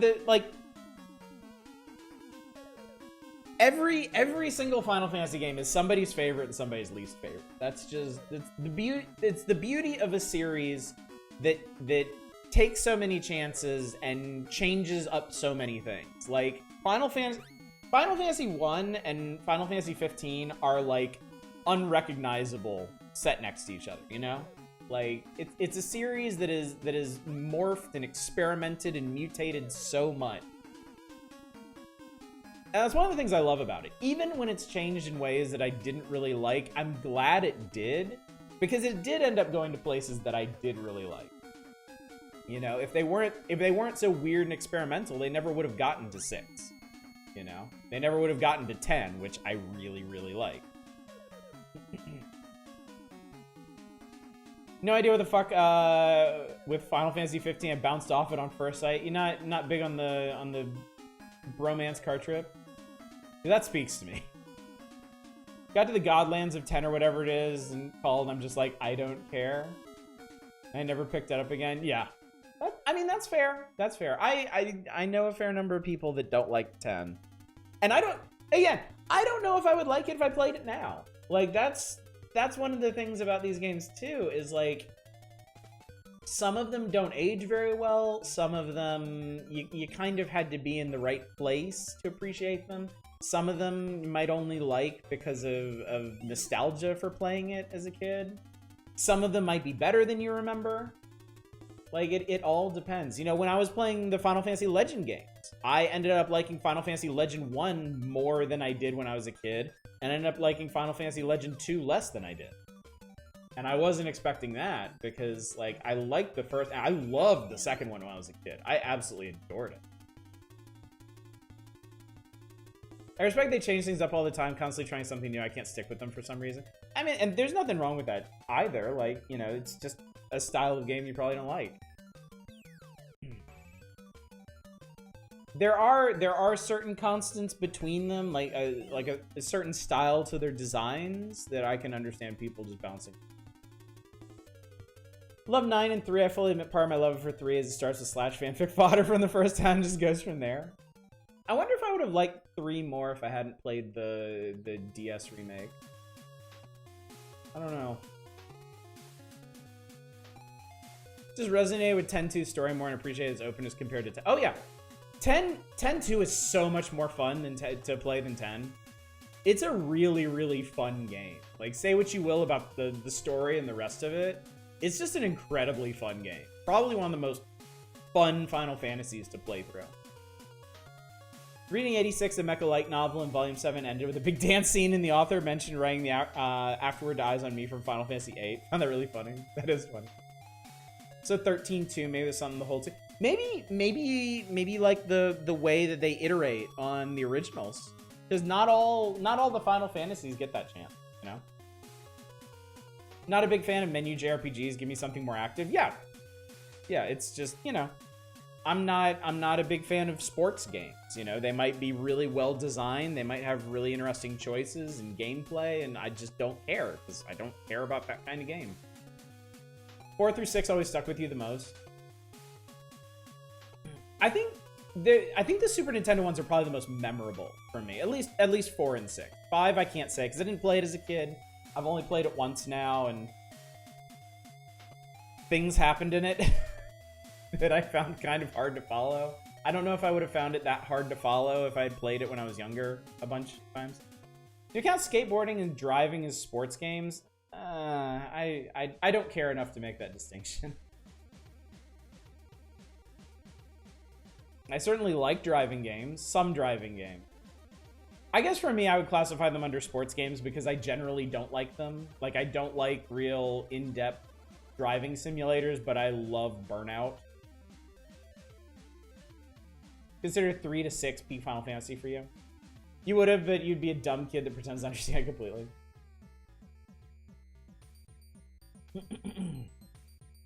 Like Ridge Racer? I've never played Ridge Racer. I wonder if I would like it. I mean, there's tons of racing games out there that I might like and haven't tried, so. Don't have to choose which brand of screws I use on my hubcaps. I just want to race. Yeah, I had that problem with Gran Turismo. I lost interest in Gran Turismo real fast. I think Final Fantasy 12 made a lot of steps in a good direction. That's one that I have zero interest in playing that one. And I might have just seen the wrong parts of it. But, like, the characters I've seen in 12, I just have no interest in playing it. 13 ran off and did its own thing, and none of the other Final Fantasies iterated on 12's concepts. You just choose your car and go. R4 is a definitive Ridge Racer. So it sounds more like an arcade racing experience. Anyway, I've been sitting here on this menu. I found the game we're gonna play. I just haven't pushed the button. Let me push the button, and we will play the video game.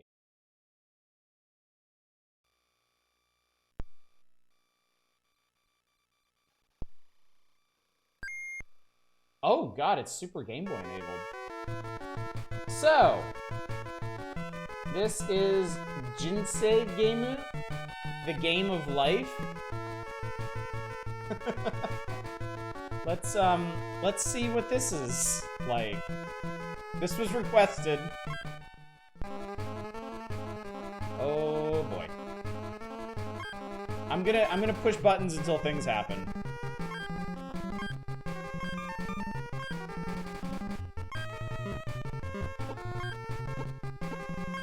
I think I have to... Okay, you have to pick 3 computers. Oh, Lord have mercy. Okay. Can I spell my name? Hang on.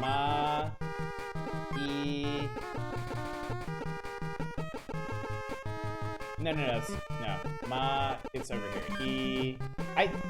That's really easy to get mixed up, okay? There we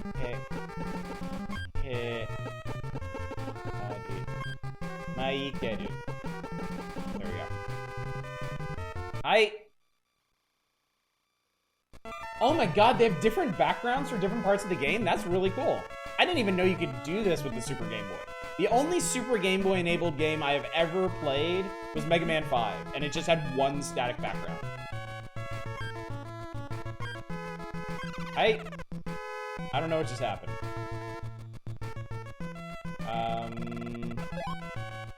Alright. I got $2,000 and there's an alien. Okay. And everybody else is like, what the fuck?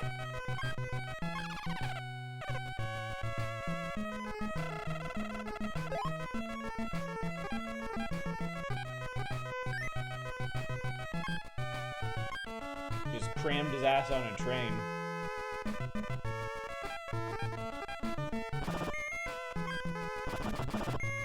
So if this is the game of life, I think the straight path is like you just go straight into the workforce.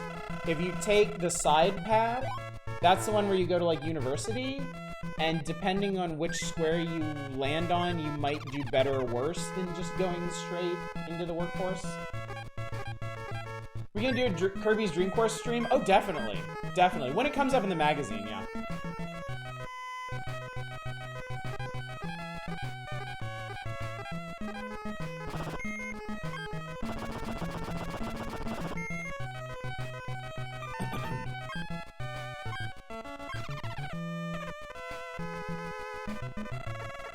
Completely lost. It's the board game. It's the game of life. It's a board game.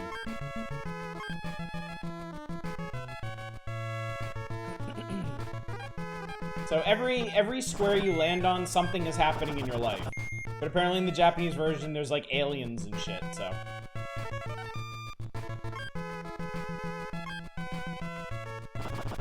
You just got married? I got a ton of money for it, Jesus Christ.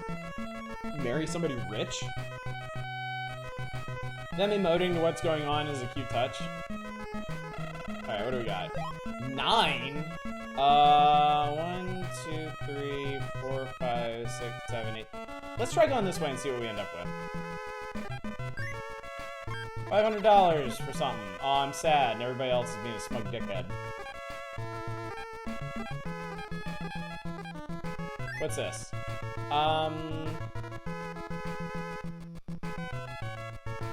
Sensei.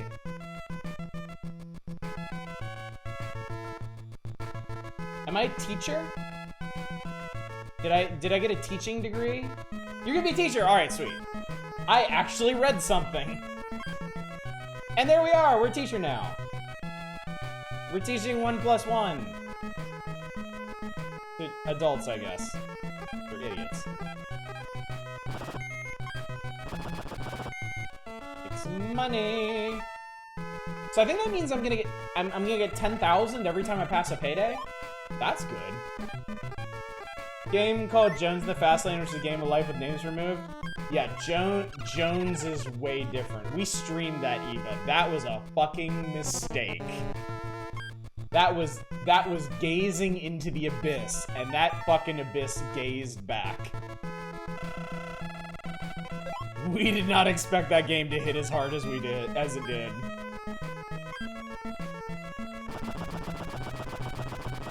Dude just got $80,000 for getting... This is not how marriage works.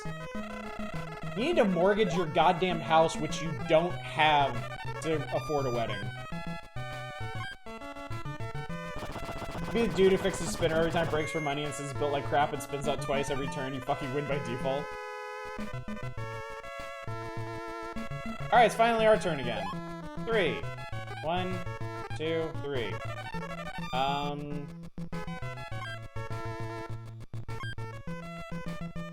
I just find treasure?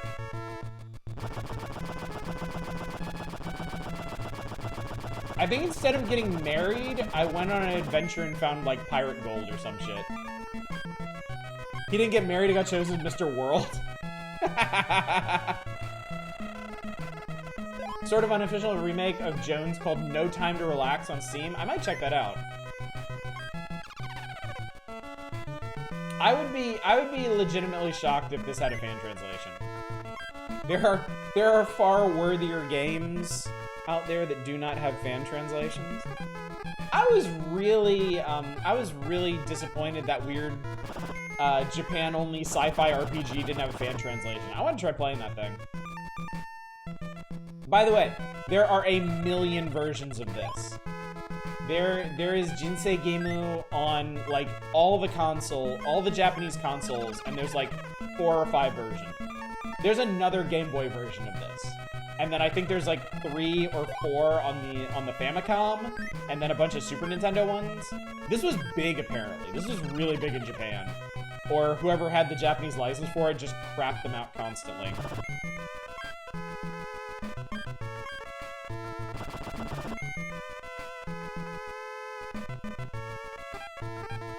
Stop!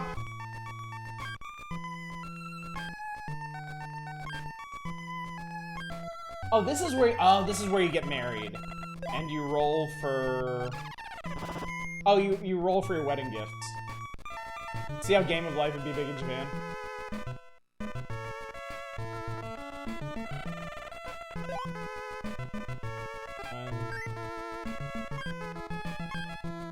Hey.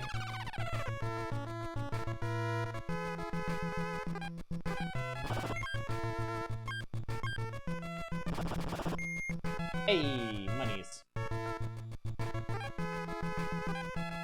What's the square? 5,000? Yeah, I got it. I found $5,000 on the ground. Great. So I believe most of the Tales of games on PS2 only started getting properly close to fan translation recently, but Tales of the Tempest, the game so bad the devs revoked its mainline status. Said translation was released the culmination of an April Fool's joke. That's a lot of effort to put into an April Fool's joke. Damn. By the way, after you spin, you actually have to press the button to make your little piece move. Like each individual square. Stop! You must get married. I know the Game of Life has changed over time. I know they've made modifications to kind of modernize it. Does modern Game of Life still force you to get married? Like, is there literally, like, a big stop sign that's like, sit your hetero ass down and take a spouse?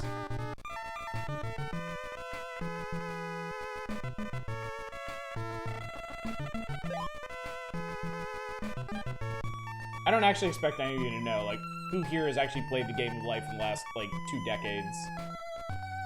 Only played the 90s version, married was stopping that.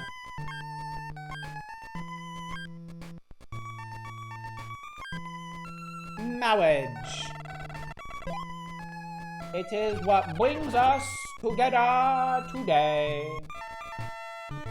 And love. True love. Just get on with it!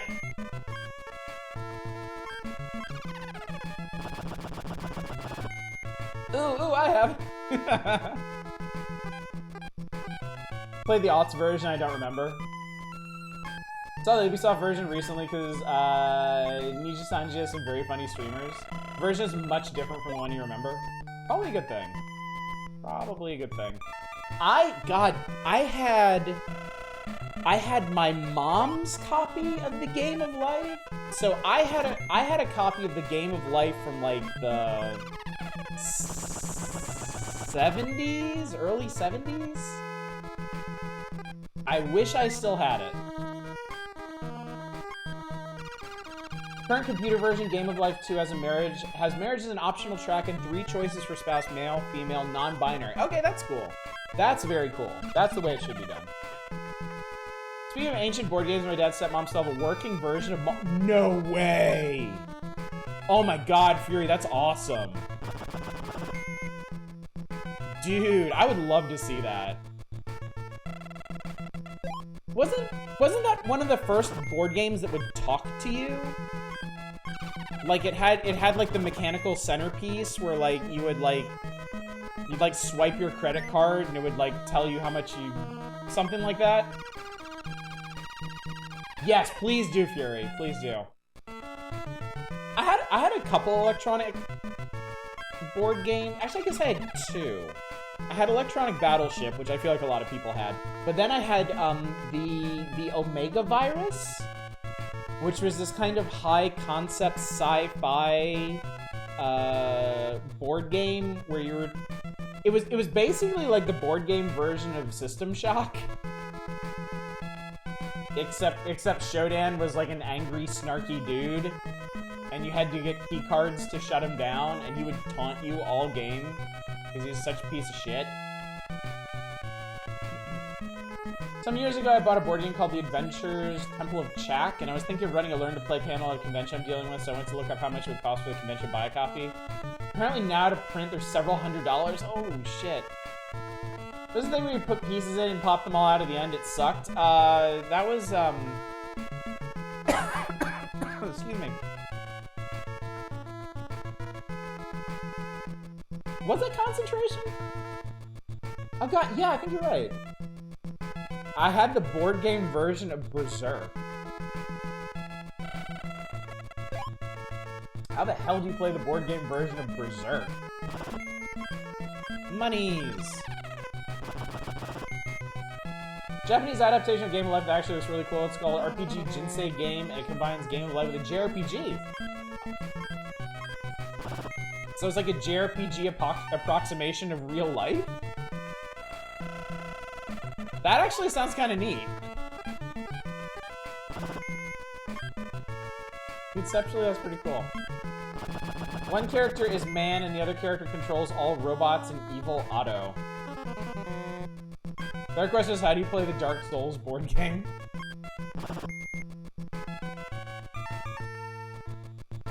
You see how long it takes you to flip the board, and whoever holds out the longest wins. Man, there are a lot of mandatory panels on this. And with 4 people playing, that makes this take a really long fucking time. Oh my god, it's a demon. This motherfucker just stole $100,000 from me. This dude summoned Satan and stole the down payment on my house.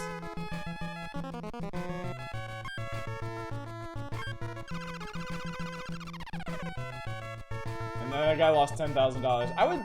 I'm very sorry. I wish I could read what's going on so I could explain this a bit better to you. Damn, that's like our medical system.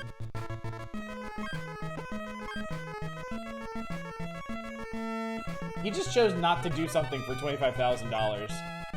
Oh, look, it's dinosaurs. You've discovered dinosaurs. Have some money.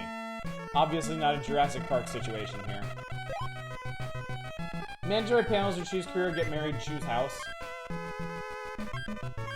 Well, I guess my blushing bride and I are going to move into a cardboard box out behind the 7-Eleven.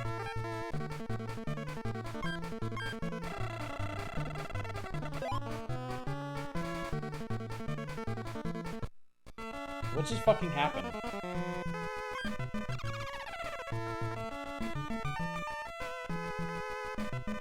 RPG Jinsei game has a fan translation. Might legit play it. You should! Be sure to report back, Shadows. I'd be very curious how it is. Not 100% sure they kept it. We did have Nightmare the board game with that VHS. The Gatekeeper! Oh, dude. Those VHS board games were amazing.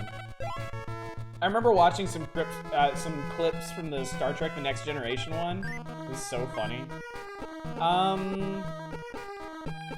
Alright, well, I was gonna buy a mansion, but Satan showed up and stole all my money, so I guess we'll go for deluxe starter home or something.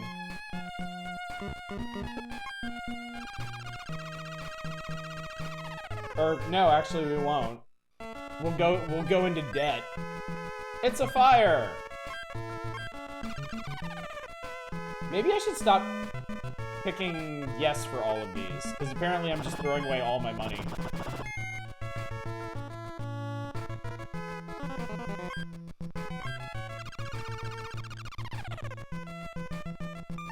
Life is hard.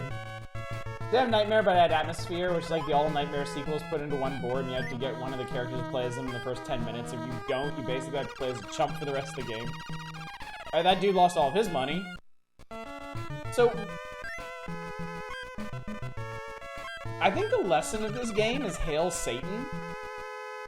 Because the one Satan worshiper in the group is just making fucking bank. He's got like a $250,000 on him.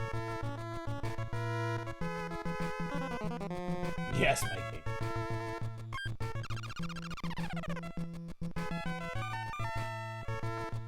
But I mean, I didn't even get the option to worship Satan. I didn't land on the right square for Satan.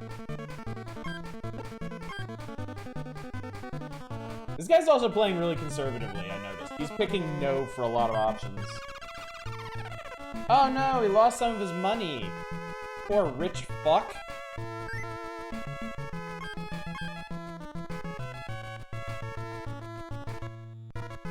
That Shin Megami Jinsei game.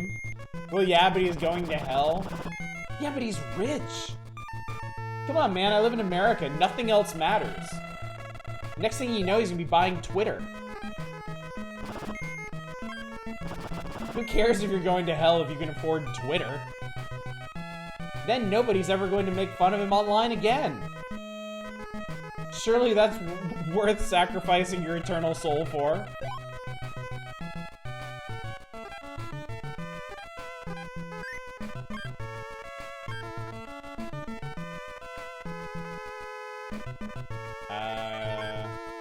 I've discovered dinosaurs. I have money again.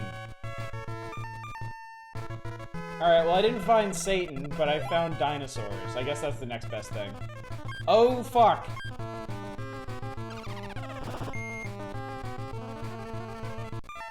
That's my money! Satan just handing out my money to everybody. What's up, Tradon? How you doing? Hope you're doing well. You're probably wondering what's going on right now. We're playing a Japanese Game Boy adaptation of the Game of Life that has Satan and dinosaurs and aliens in it. And I am fucking broke because I was not blessed by Satan.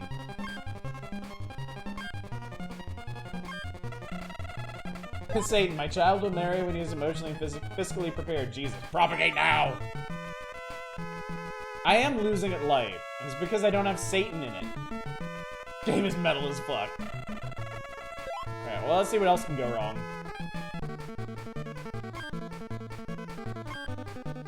Are we gambling? I don't know what's going on.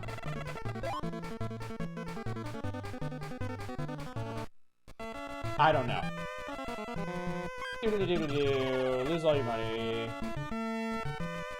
Why are we playing this? Was in Nintendo Power? No, this got snuck in under one of the old provisions where you could request stuff like imports and ROM hacks, things that would never show up in Nintendo Power.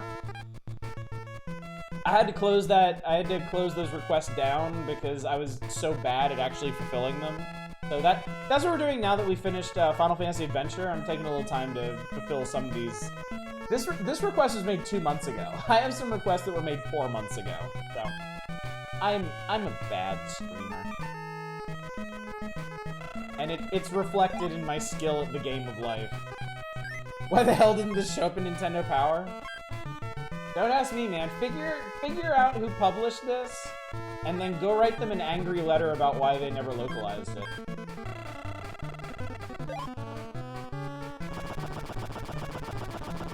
Oh man, that guy just won like 40,000 bucks or something.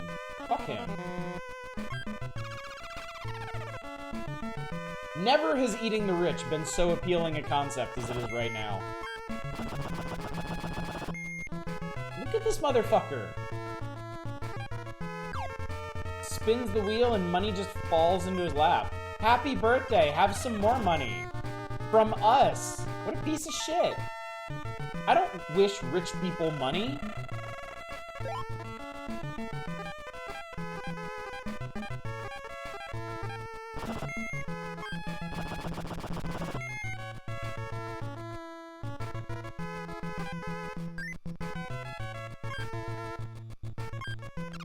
Oh good, he lost 50,000.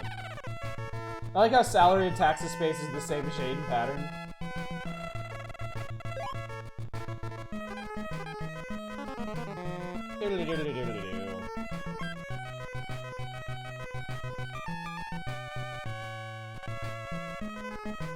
Why am I so strong in the game? Could be because your weapon is made from angry boxing T-Rex and can control explosive slime mold? Could be.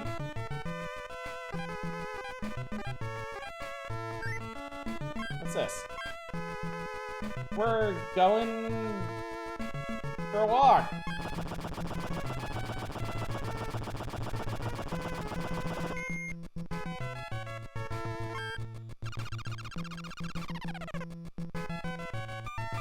I wasn't paying attention and I pushed the button while I was looking at chat. I think I sold my house and moved into a smaller one, which ended up netting me a bunch of money.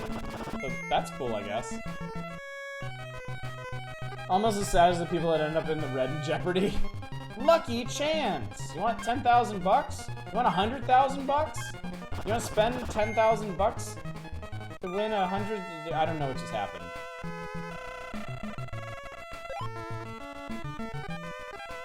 There's a Simpsons bit where Marge went negative and had to pay them. Trebek had some muscle with him.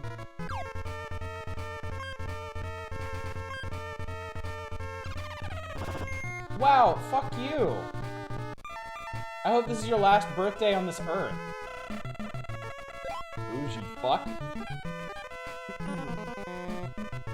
How many of y'all watched X-Files? How many of y'all were Oh my god! Did that guy just lose like $200,000? What the fuck just happened? Dude, one of my favorite X-Files episodes of all time was Jose Chung's From Outer Space. The one where Alex Trebek shows up. He is so funny in that episode.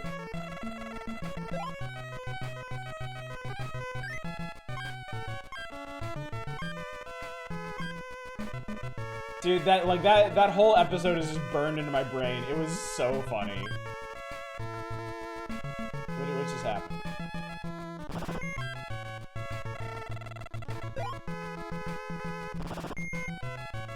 I got a tiny pittance of money. Yeah, the split screen bathing. God, that whole episode was so funny. The ones, like, TV from that era, like, there were a lot of good shows, but I remember specifically my favorite episodes of anything were the ones where they got really creative with the narrative structure. And with X-Files, it was Jose Chung's From Outer Space, and that one vampire episode where it's Mulder and Scully explaining to Skinner after the fact what happened on their assignment, and they're telling it two different ways, and that's how the episode actually gets acted out, and it's so fucking funny. Like, there's like a small town, like, deputy or sheriff or something helping them with the investigation, and, like, when Scully tells it, he's like really handsome and like suave and like says all the right things. And when Mulder tells it, he is like this like buck-toothed backwards yokel, and it is the funniest thing ever. I love it. Yeah, those two were definitely my two favorite episodes of the X-Files, like, ever. I think you just got a massage job that pays extra salary if you roll an 8 to 10. Oh, okay. First impressions of RPG Jinsei life: I wanted to become a detective, got into a JRPG battle over the aptitude test, and lost and had to run away from the exams. Shadow, that sounds amazing.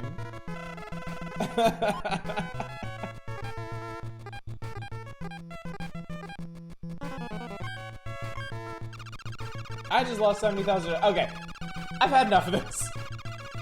I've had enough of this emotional roller coaster of my life. Wait, I lost way more than $70,000. First episode of X-Files I saw was Darkness Falls. Oh god, that one's extra creepy. Like, X-Files was always at its best when it was either being, like, super creepy and doing, like, a lot with the atmosphere, like Darkness Falls, Fluke Man, the early, like, Black Oil episodes. Either that, or playing with its format. And, like, getting really creative with the storytelling style. Seems to be a far more randomized version of the Game of Life. Yeah, I don't remember so much how the American version of Game of Life played, but I feel like it wasn't this swingy. Like, this is bonkers what's going on here. So, I don't know. Where's the button to metaphorically flip the table? Right there. I just pushed the power button on existence.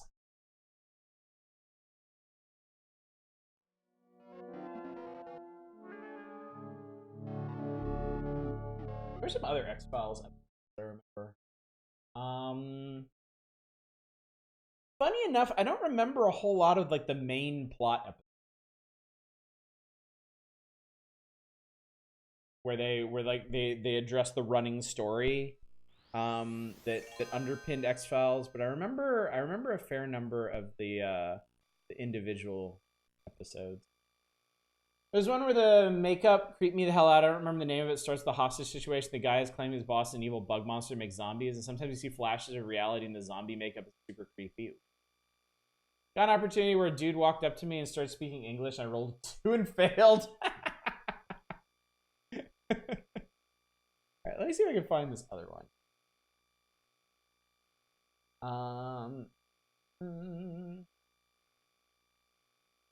There was a really weird one. I think it was later in the series where, like, this government like radio wave project was killing people. Like, these radio waves were, like, making people's, like, inner ears explode.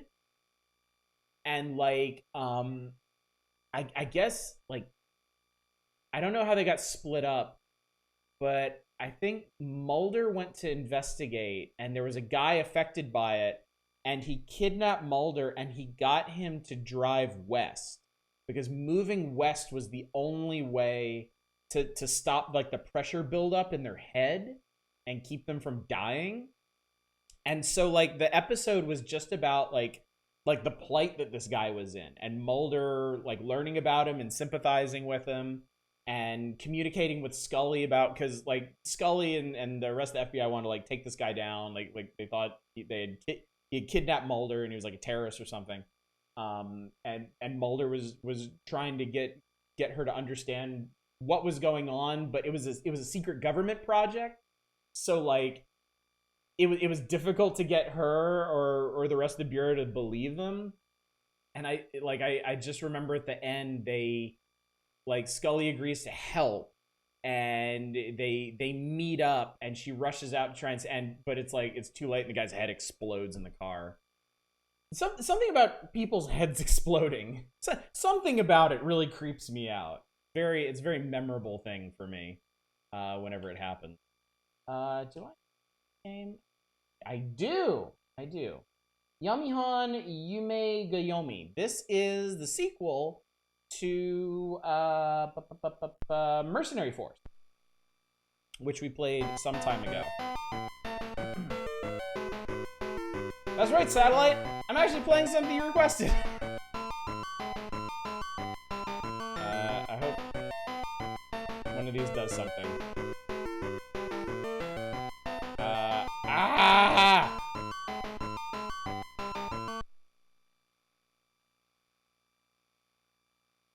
That's cool looking. Japanese village. That's on fire? Sort of neat. Tries to combine the game of life with RPG stats. Your main goal is to get into opportunities to raise your stats and move on to the next stage of life. Started watching X-Files a while ago and never got too far into it. It wasn't a show I watched as a kid. My mom was super into it. Kind of person who can only watch TV shows sequentially. Yeah. see it being kind of hard to get into now. It captured a lot of like the 90s zeitgeist about like suspicions about the government, conspiracies and stuff. Let's get some rice. What's up, Drake? Now, yes, we finished Final Fantasy Adventure in like the first hour and a half. So we're screwing around on the Game Boy now. We are playing the sequel, the Japan-only sequel to Mercenary Force, which is apparently way more plot-driven than the first one. The first one's practically an arcade game. Also, the lone gunman that got a spin-off that not only died horribly, but also ensured they would die in the main show, too. Yeah, I remember we watched a little, because my parents were super into the X-Files. We would watch it every week. And we watched a bit of the Lone Gunman, and it just wasn't good. Like, it lost so much of the appeal of the X-Files itself. Oh my god! What's wrong with this guy's proportions? There was another sort of X-Files spin-off called Millennium with Lance Henriksen. Y'all remember that? Because I don't really... I remember we watched a bit of it. It was kind of like a, darker, more occult X-Files. That one didn't last very long either. What the fuck?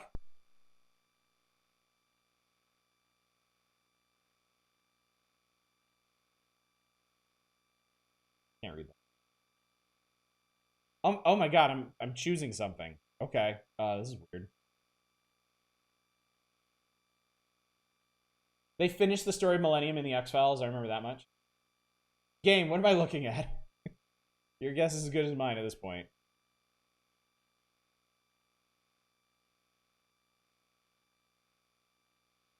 So far, this is nothing. This is nothing like Mercenary Force 1.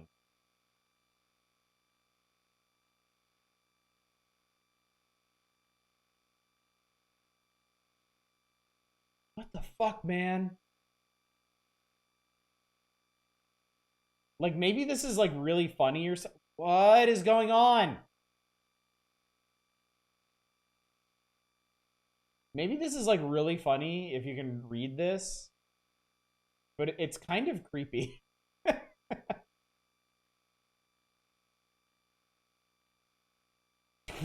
know, what the fuck is going on? This dude's just here picking his nose while, like, giant skulled monsters wander around behind him. The old 90s shows, does anyone remember The Pretender, about the guy who could basically assimilate himself in any profession? I never watched that one.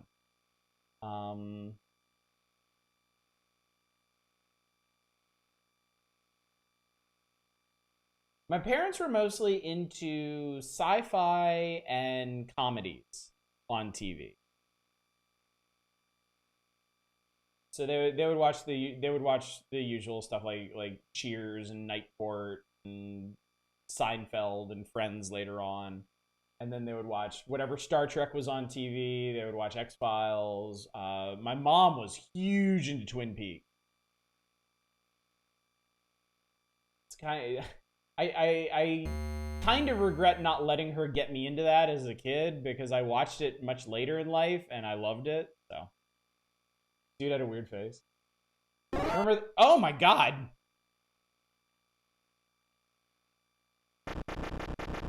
Is this actually a horror game?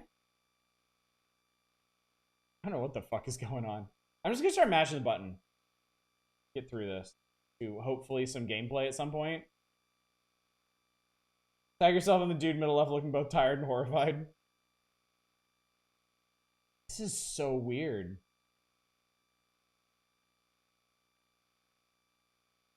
Feels more like a graphic novel? Yeah. That's gonna be absolutely bizarre if like the sequel to this like squad-based shmup, like terrestrial shmup is like a visual novel. Now what the fuck?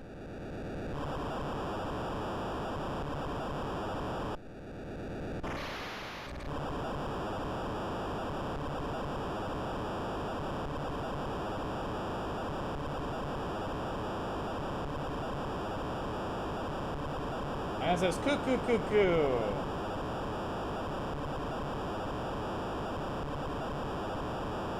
Probably a bad guy.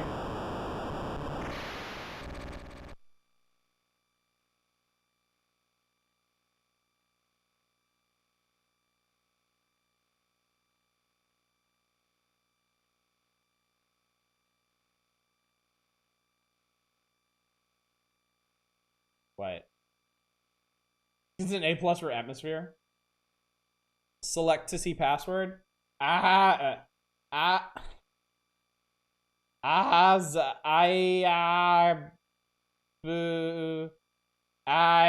say. Cool.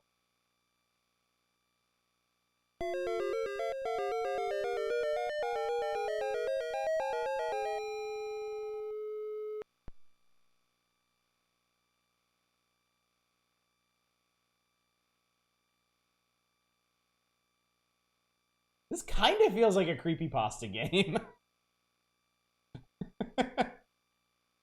I'd play the shit out of a horror game in this style. Somebody should ROM hack this into a horror game.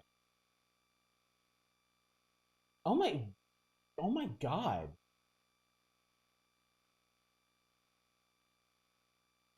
Dude, you could so easily hack this into a horror game.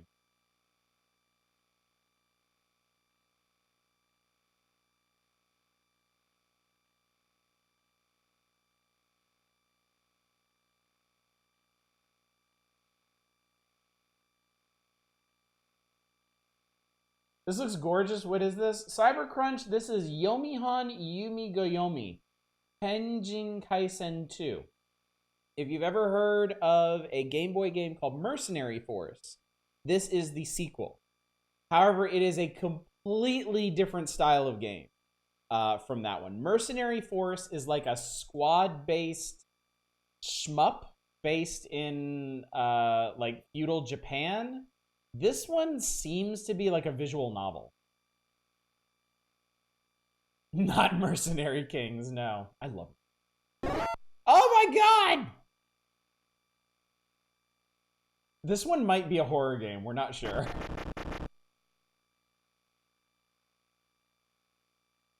Okay, this really might be a horror game. I don't know. Okay. I'm gonna post Satellite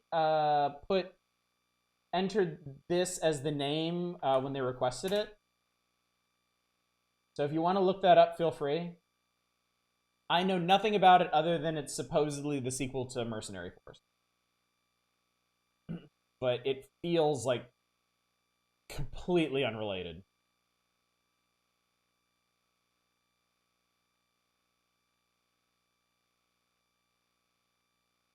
I assume we played World of Horror here. I played World of Horror like for part of one night back when it first came out. And I have not played it since then, and I would actually really like it. I liked World of Horror a lot, and I never spent any time to really like learn it or play through the different stories. Or oh my god.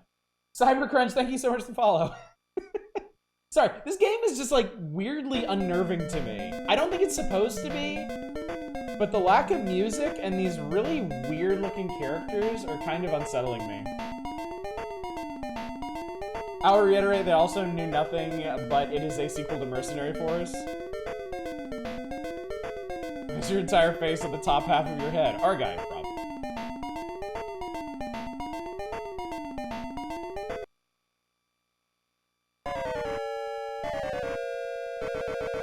Like, I'm sure if you can read the text in this, this is probably like a comedic moment. But without that context, it feels really weird.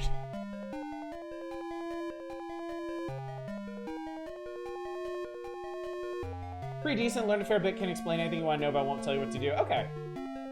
Yeah, we'll definitely need to make time for it. I have, because I can't live in the present at all. I've already started thinking about what I want to do for October streams this year. And doing a whole bunch of loose stuff like World of Horror is one possibility. I also might do some horror stuff kinda soon because I was looking at my old reviews, my old review series, and I still have a fair number of reviews that I wrote way back in like 2014 or 2015 that I've always meant to revisit because they're in kind of like a different style than I write now, and I've always wanted to update them. And my Jesus Christ, this is all of us right now. This is all of our fucking faces right now. It's going, ah. That's a genuine fucking dread. We're just gonna sit on the screen for a second.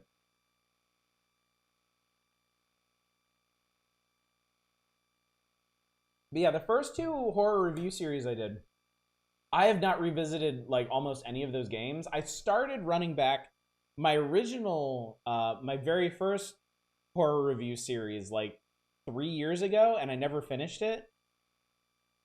I may at some point in the future, sometime in the coming months, I may pick out some of the games from that I think would make decent streams, and I may stream them for y'all. Maybe. I'm doing horror right now, dude. Music is almost in between horror and adventure, so it gives me the same energy as Silent Hill title screen music. Oh, I can kind of see that, yeah. That's a decent point. It's fucking rad, but I'm horrified.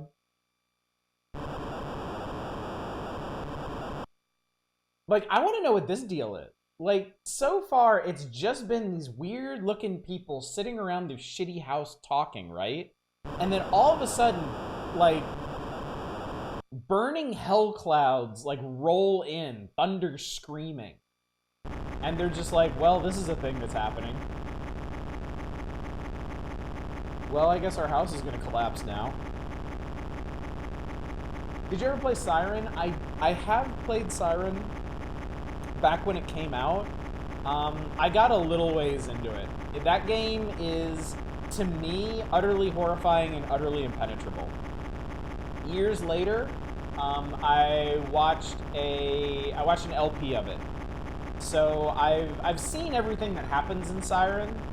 I find it very fascinating, but I'm not sure it's something I'd actually want to play. Just so I'm curious, it'll take 5 minutes. Do you have the King James Bible ROM? Probably? I can look for it after this. Siren is such a confusing mess of bullshit. I think Siren is a really incredible idea on a lot of levels. I absolutely love... There's another password. Okay. I absolutely love the graphic and the visual style of it. Boy, this is really annoying. I love the way Siren looks. I love the way they did character faces in that. And I love the atmosphere it creates. It does, like, there's like a subset of Japanese horror. I feel like I don't really see this in other cultures' horror, but there's like a subset of Japanese horror where people are just kind of like resigned to it. Like something like fantastical and fucked up is happening. I actually have to make choices here for some reason. Something like beyond the ken of mortal man is happening, and everyone is just kind of like, well, this is our lives now. And Siren captures that really, really well. This just like absolutely like permeating existential dread.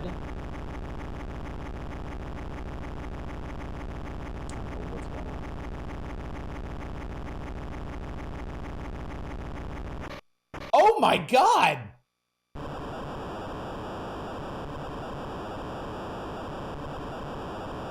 Okay.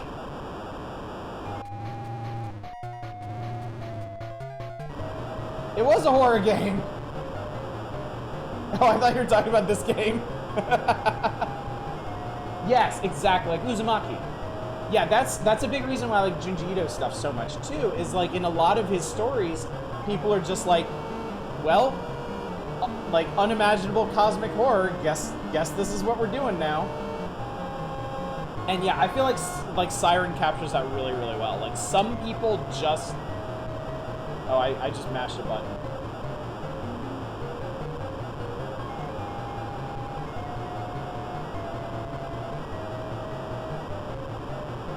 This is legit fucking horror. I'm down. Yo, I want fan translation of this now. I guess people just didn't know this existed. Oh, I guess I get to pick a thing? We're just gonna keep flying forever. Glad I re-downloaded Twitch after 4 years only to find this fucking psycho shit. This rocks.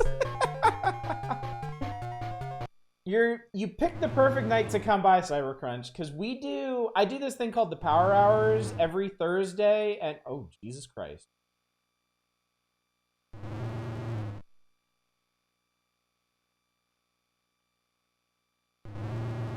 Holy fuck.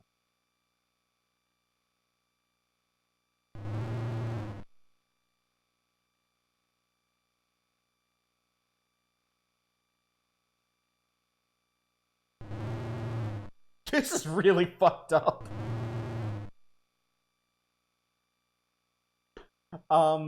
Yeah, normally it's Thursdays and Saturdays that we do this. We crack open Nintendo Power, we read through it, we look for old Nintendo, Super Nintendo, Game Boy games to play. Every once in a while, though, we do a special night like this where we look at imports and ROM hacks. So yeah, you got super lucky dropping by today. Don't know. That's us. Somebody just addressed us with a serious honorific there. Is this good? Like a good outcome? I don't think so. This is weird.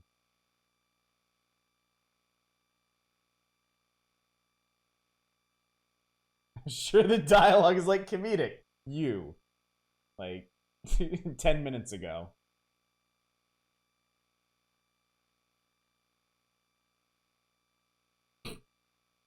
There's this fucking guy. Good. Satellite no Nintendo Squad Shooter. I think this is equally as good. This is far more interesting than what we could be playing right now.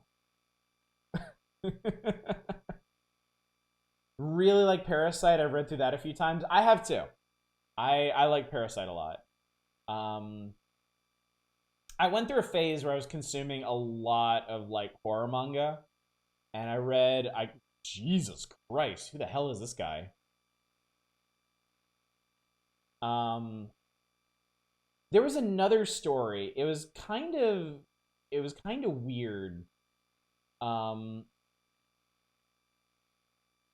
it also hit that note of like people just utterly resigned to their fate, as fucked up as it was, and it was called, oh god, it had a really weird name. I think it was called Bio Meat Nectar.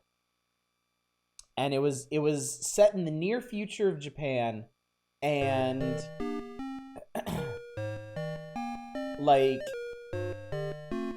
humans had overconsumed meat, and like livestock was dying out, was basically going extinct because people were overconsuming meat. So the government had developed like these artificial life forms that were just like, they were like these little, I don't know how to describe them. They were almost like hands, right? The size of tortoises. And they were all meat. They were just these little meat things. And then on the bottom, they had like human teeth for eating. And they would consume like anything. They would consume anything organic and just like swell up in size so they'd be harvested for like bio meat, right? I don't need to tell you, this turned into like a Grey Goose situation in a hurry when they broke out of containment and they just started consuming everything. And the thing that really got me about this series, it goes places. It goes all kinds of insane places. But like, so many people get eaten in this series, and like every time it happens, it's just like they're not screaming, they're not struggling, it's just like they're completely resigned to it. And there was something like incredibly haunting about that, where it's like up until that point they were like struggling to survive, they were running, they were you know doing everything they could, and then they make one mistake and these things catch them and they're just like, well. Assuming there's a bit more going on with the horror bits, I'm genuinely impressed at how effective the dread and atmosphere is, even through the language barrier. Yeah, seriously. Alright, sorry, Tradon. Let me see what you asked me. Definitely a different vein of a lot of stuff seen you play. I wonder if you've ever played Owlboy. I played through it recently. I can genuinely say it's one of my favorite games, period. I deeply regret not having played it sooner. It had a very large impact on me in a way that I haven't really felt since Moon Remix RPG or Mother 3, which is definitely saying something. I will say up front, Tradon, I'm glad it had so much meaning for you. I'm glad that you were able to get something very poignant out of that game. Me personally, I very strongly dislike that game. I wrote a blistering review of it. I will say, I can see how it could be very, very important and meaningful to somebody, but I think what I got out of it is the opposite of what a lot of people did. Okay, yeah. I wanted to be as gentle about that as possible, because it's like, you know, have you played this game? It's like one of my all-time favorites, and I'm sitting here sweating internally like, I fucking hate that game. You liked it too, Captain? I know people liked it a lot. I know people did. I had real big problems with the narrative, but I think that was up to my own interpretation of it. Like, it's not one of those things where I think there's only one way to look at it, and it's my way, and I don't understand people who actually enjoyed it.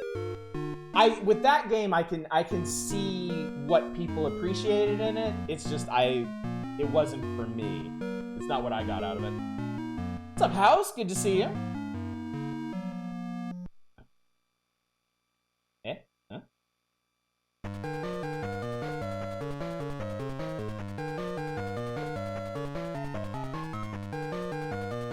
I think something dramatic just happened. Oh, there's a skeletal samurai here now. This guy is completely unfazed. Jamming on your guitars, when your tune came in. Nice. Appreciate the honesty. Don't sweat about your opinion. Stand proud with it, even if it's not my opinion. Oh, don't worry. Owlboy is not the first popular game that I've taken a huge swing at.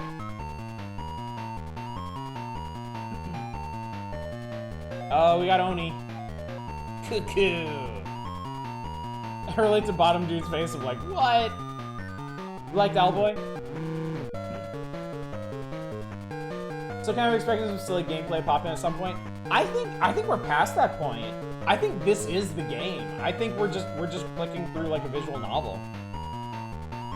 Question for you, Oddish. Lately I've been seeing a lot of very impressive Doom conversions. Would you ever be willing to set up that? Obviously the community and I would be more than willing to help. Last weekend, I actually went out and I hunted up some stuff that I was thinking about doing for like some retro FPS variety nights. And one of the things I grabbed was Realism 2 for Doom. I'm actually really, really interested in trying out different Doom WODs and conversions and stuff. It's just not something I've ever done on stream. And I don't really have a good reason why. Because I've done all kinds of like ROM hacks and imports and retro FPSs and all kinds of other things. But I've just never really explored Doom that much. This has to be a visual novel at this point. I don't think there's any other gameplay coming in.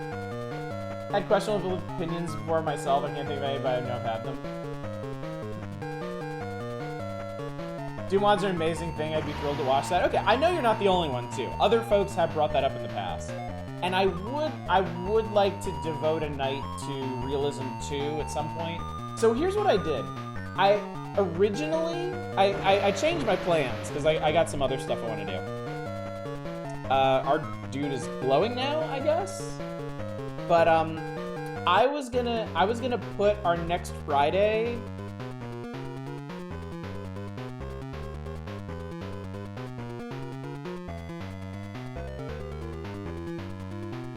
Okay, is this now an RPG?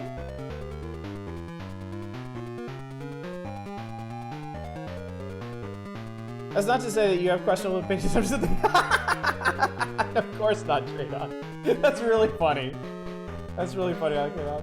See, I knew something would happen. All right.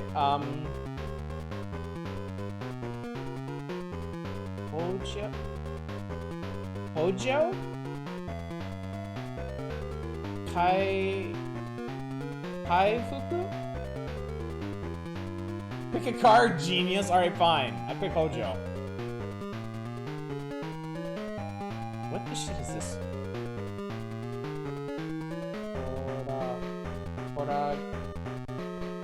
Horageki? Am I reading that right?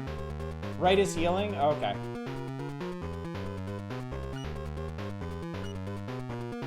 I guess are we picking what we're doing with our turns here? Do we have to plan everything out? I don't know, this is interesting. Or am I making like, what am I doing? Okay, so I think he damaged us and we didn't damage him.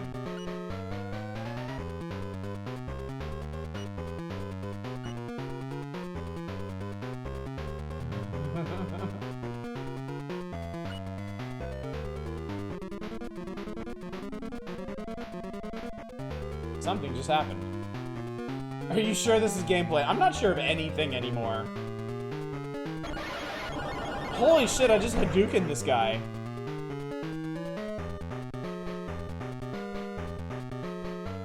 Wait, what?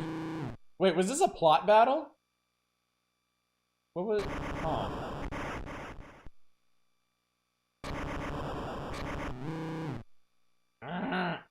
Decide for dinner, I want Moe's. I don't regret. I got leftover chips I've been nibbling on. Nice. I had a big old diner burger for dinner. It was great.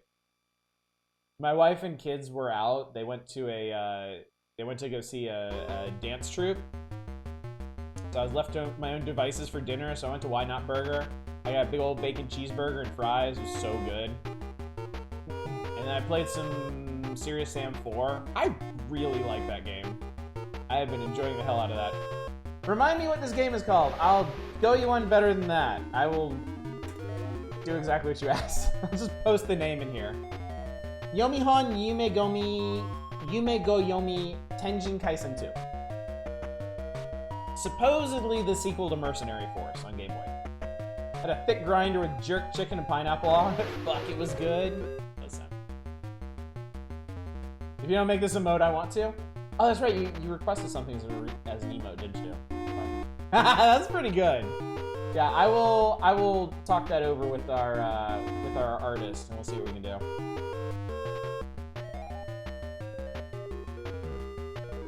Yeah, this is Mercenary Force 2 somehow. I do not know what to tell you. I don't know why it is the way it is, but yeah. I don't know if I fell asleep or what there. Isn't it obvious?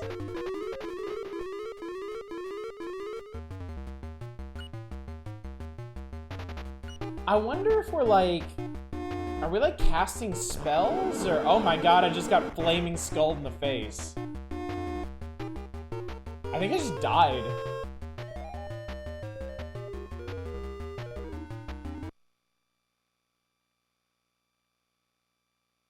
I think I was supposed to die?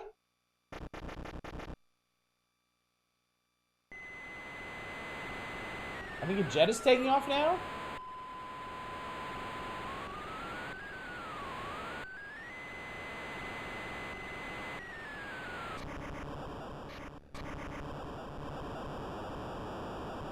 No! You're connecting to the ghost internet.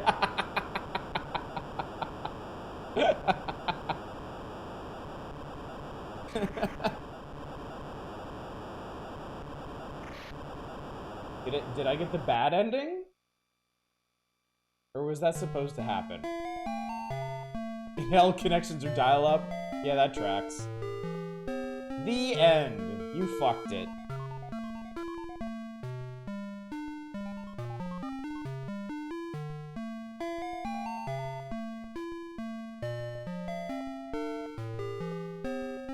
Did we already do this?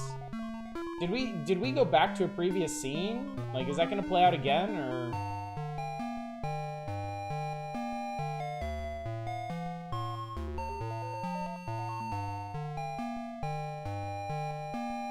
I think this is a new scene?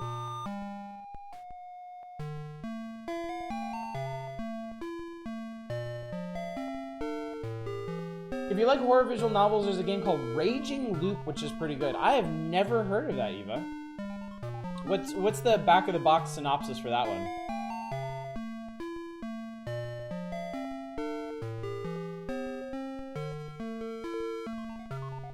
This guy's face, man. This guy's face.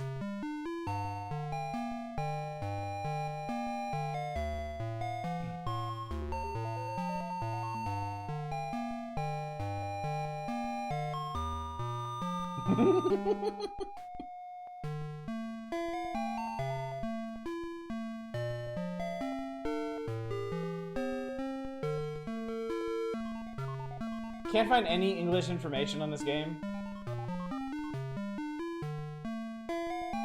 Yeah, seems like this is just like a complete unknown to everyone. I don't know, was the... Oh, okay. Was the... I can't imagine Mercenary Force was like a big deal in Japan or anything. I got dibs on him doing a visual novel, yes.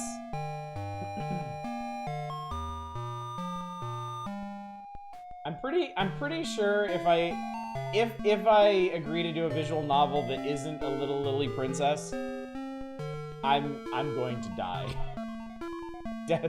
Death will find me. I really like the protagonist's weird face a lot for some reason. The art in this is like strangely captivating. This game has a really interesting sense of style. It really makes me wish I had a better idea what was going on here. Although, I also kind of worry if I did, like, would that ruin some... Oh my god.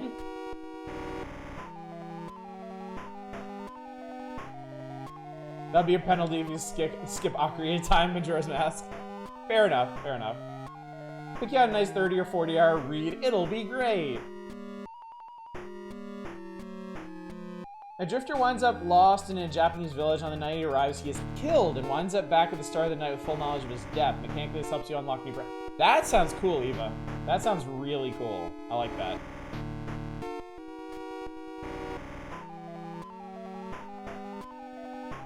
I don't know what's going on, but I'm on the edge of my fucking seat.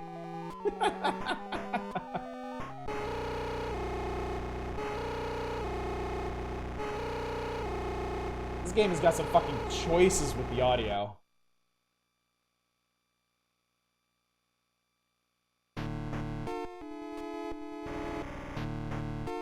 Pokemon! It's Jinx! Hi, Jinx! Unless there's someone who needs to play some Dream Daddy. Trenchfoot, Total Chaos, Countryside, Siren Shrine, Cold as Hell, and Resident Evil Codename Hunk. There's some Doom conversions I could recommend for you. Okay. I actually don't think I've heard of any of those. Interesting. I know Something Awful... they should still have the retro FPS thread going in games that I remember chronicled a lot of popular Doom wads. It's a Game Boy game behind a language barrier. We're all caught up in it. Really wish this had a translation. I know, right? This would totally be worth doing a full playthrough of if we had the translation.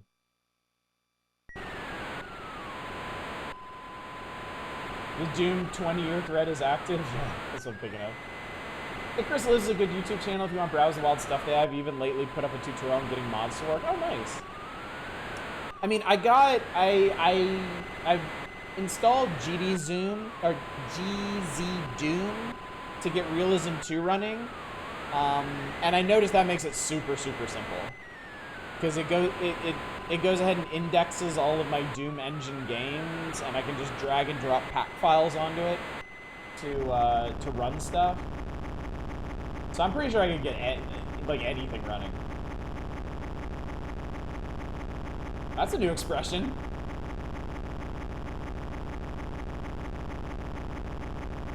Ah! One of these crunchy ass sounds. There. Oh fuck. Do not want. Game is fucking creepy, man.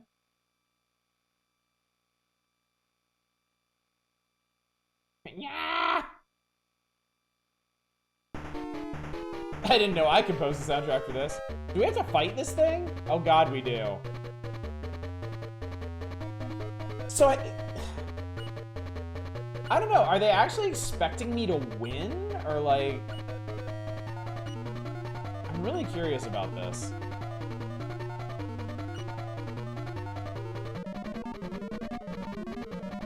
I was just thinking that it was cute. I have bad news for you. Alright, so I have the doom upon me. What if I pick all potions? Can I pick all potions? I think I just took 18 damage, maybe? Can't tell.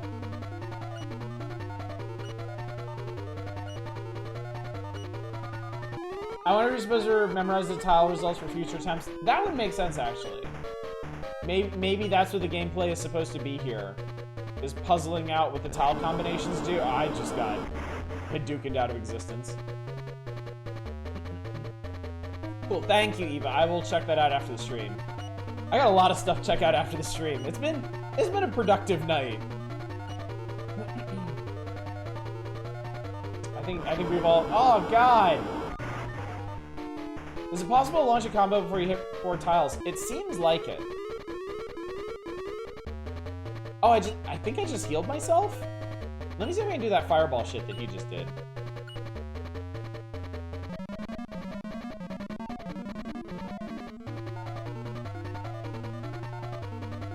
Oh, you can!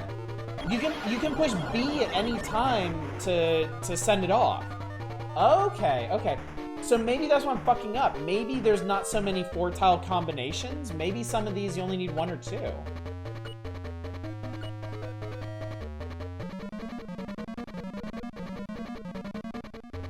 Okay, let's try this. Okay, that's like a smaller fireball? Yeah, that was like a small fireball. Okay. Ooh, that's like a star. Neat. I don't think I've seen that one. Yeah, let's try just combining 2 things and see what it does.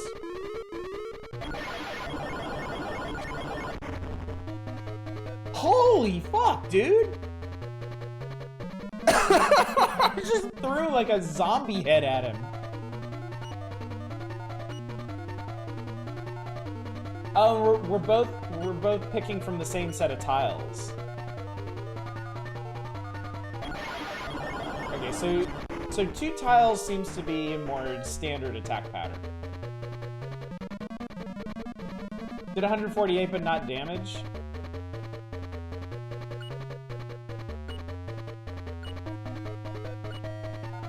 Let's add 1 more fire. Is that healing? These numbers at the top are not corresponding to the numbers at the bottom, so I'm not really sure what's going on here. I'm sure there's a reason for it, but I'm not sure what it is. Okay, I think that means my spell failed.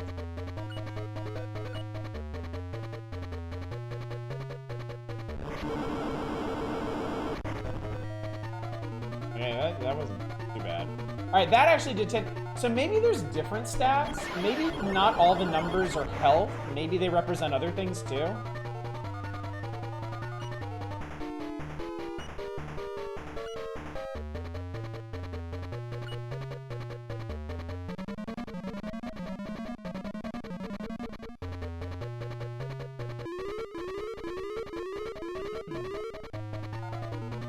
Yeah, I don't think they did anything. To Kabuto does. Oh god!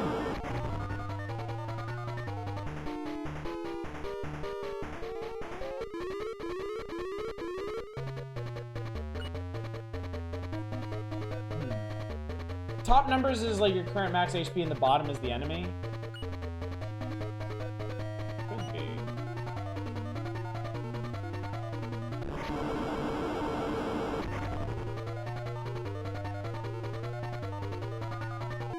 We're getting down to the wire here.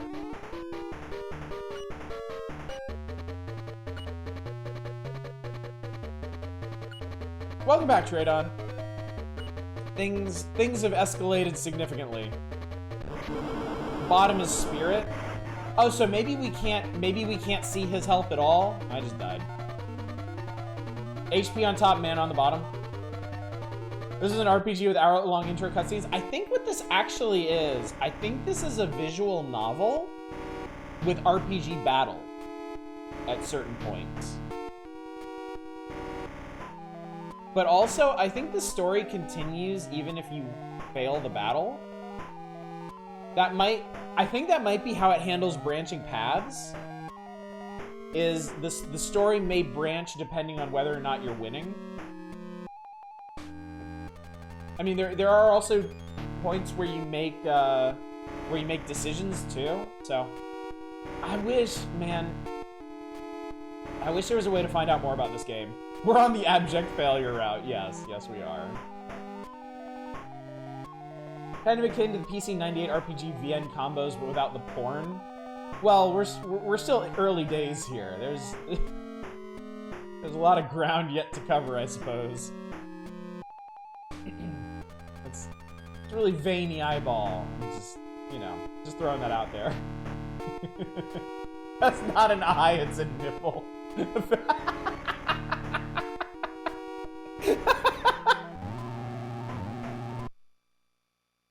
Nipples are not supposed to make those noises.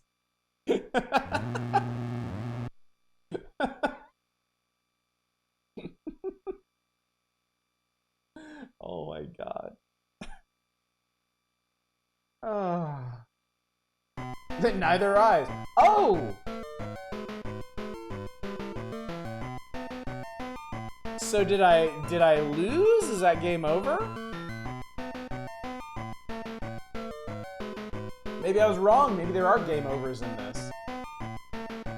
Because yeah, I think this is probably a new game and continue.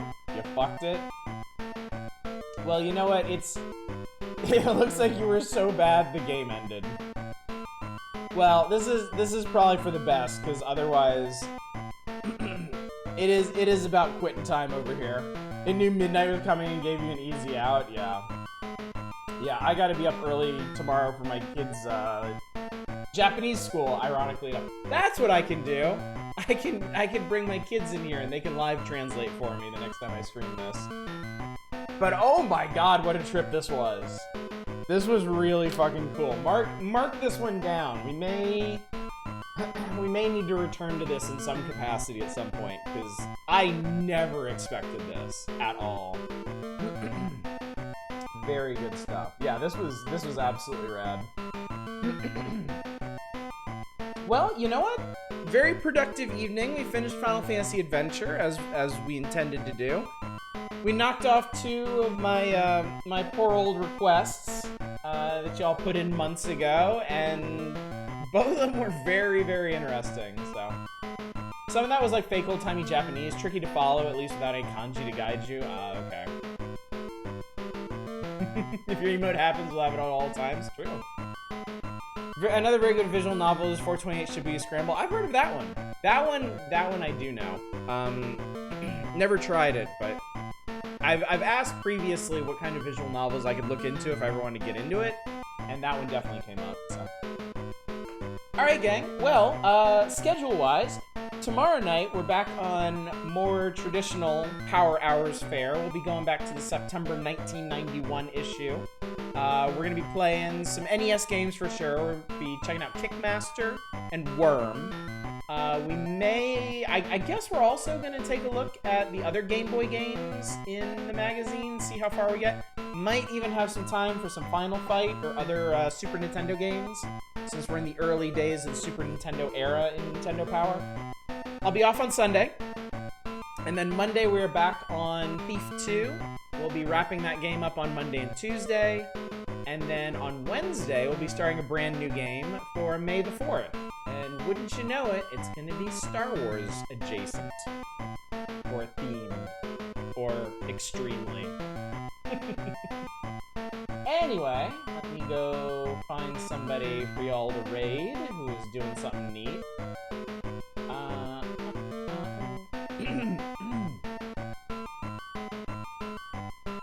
How about...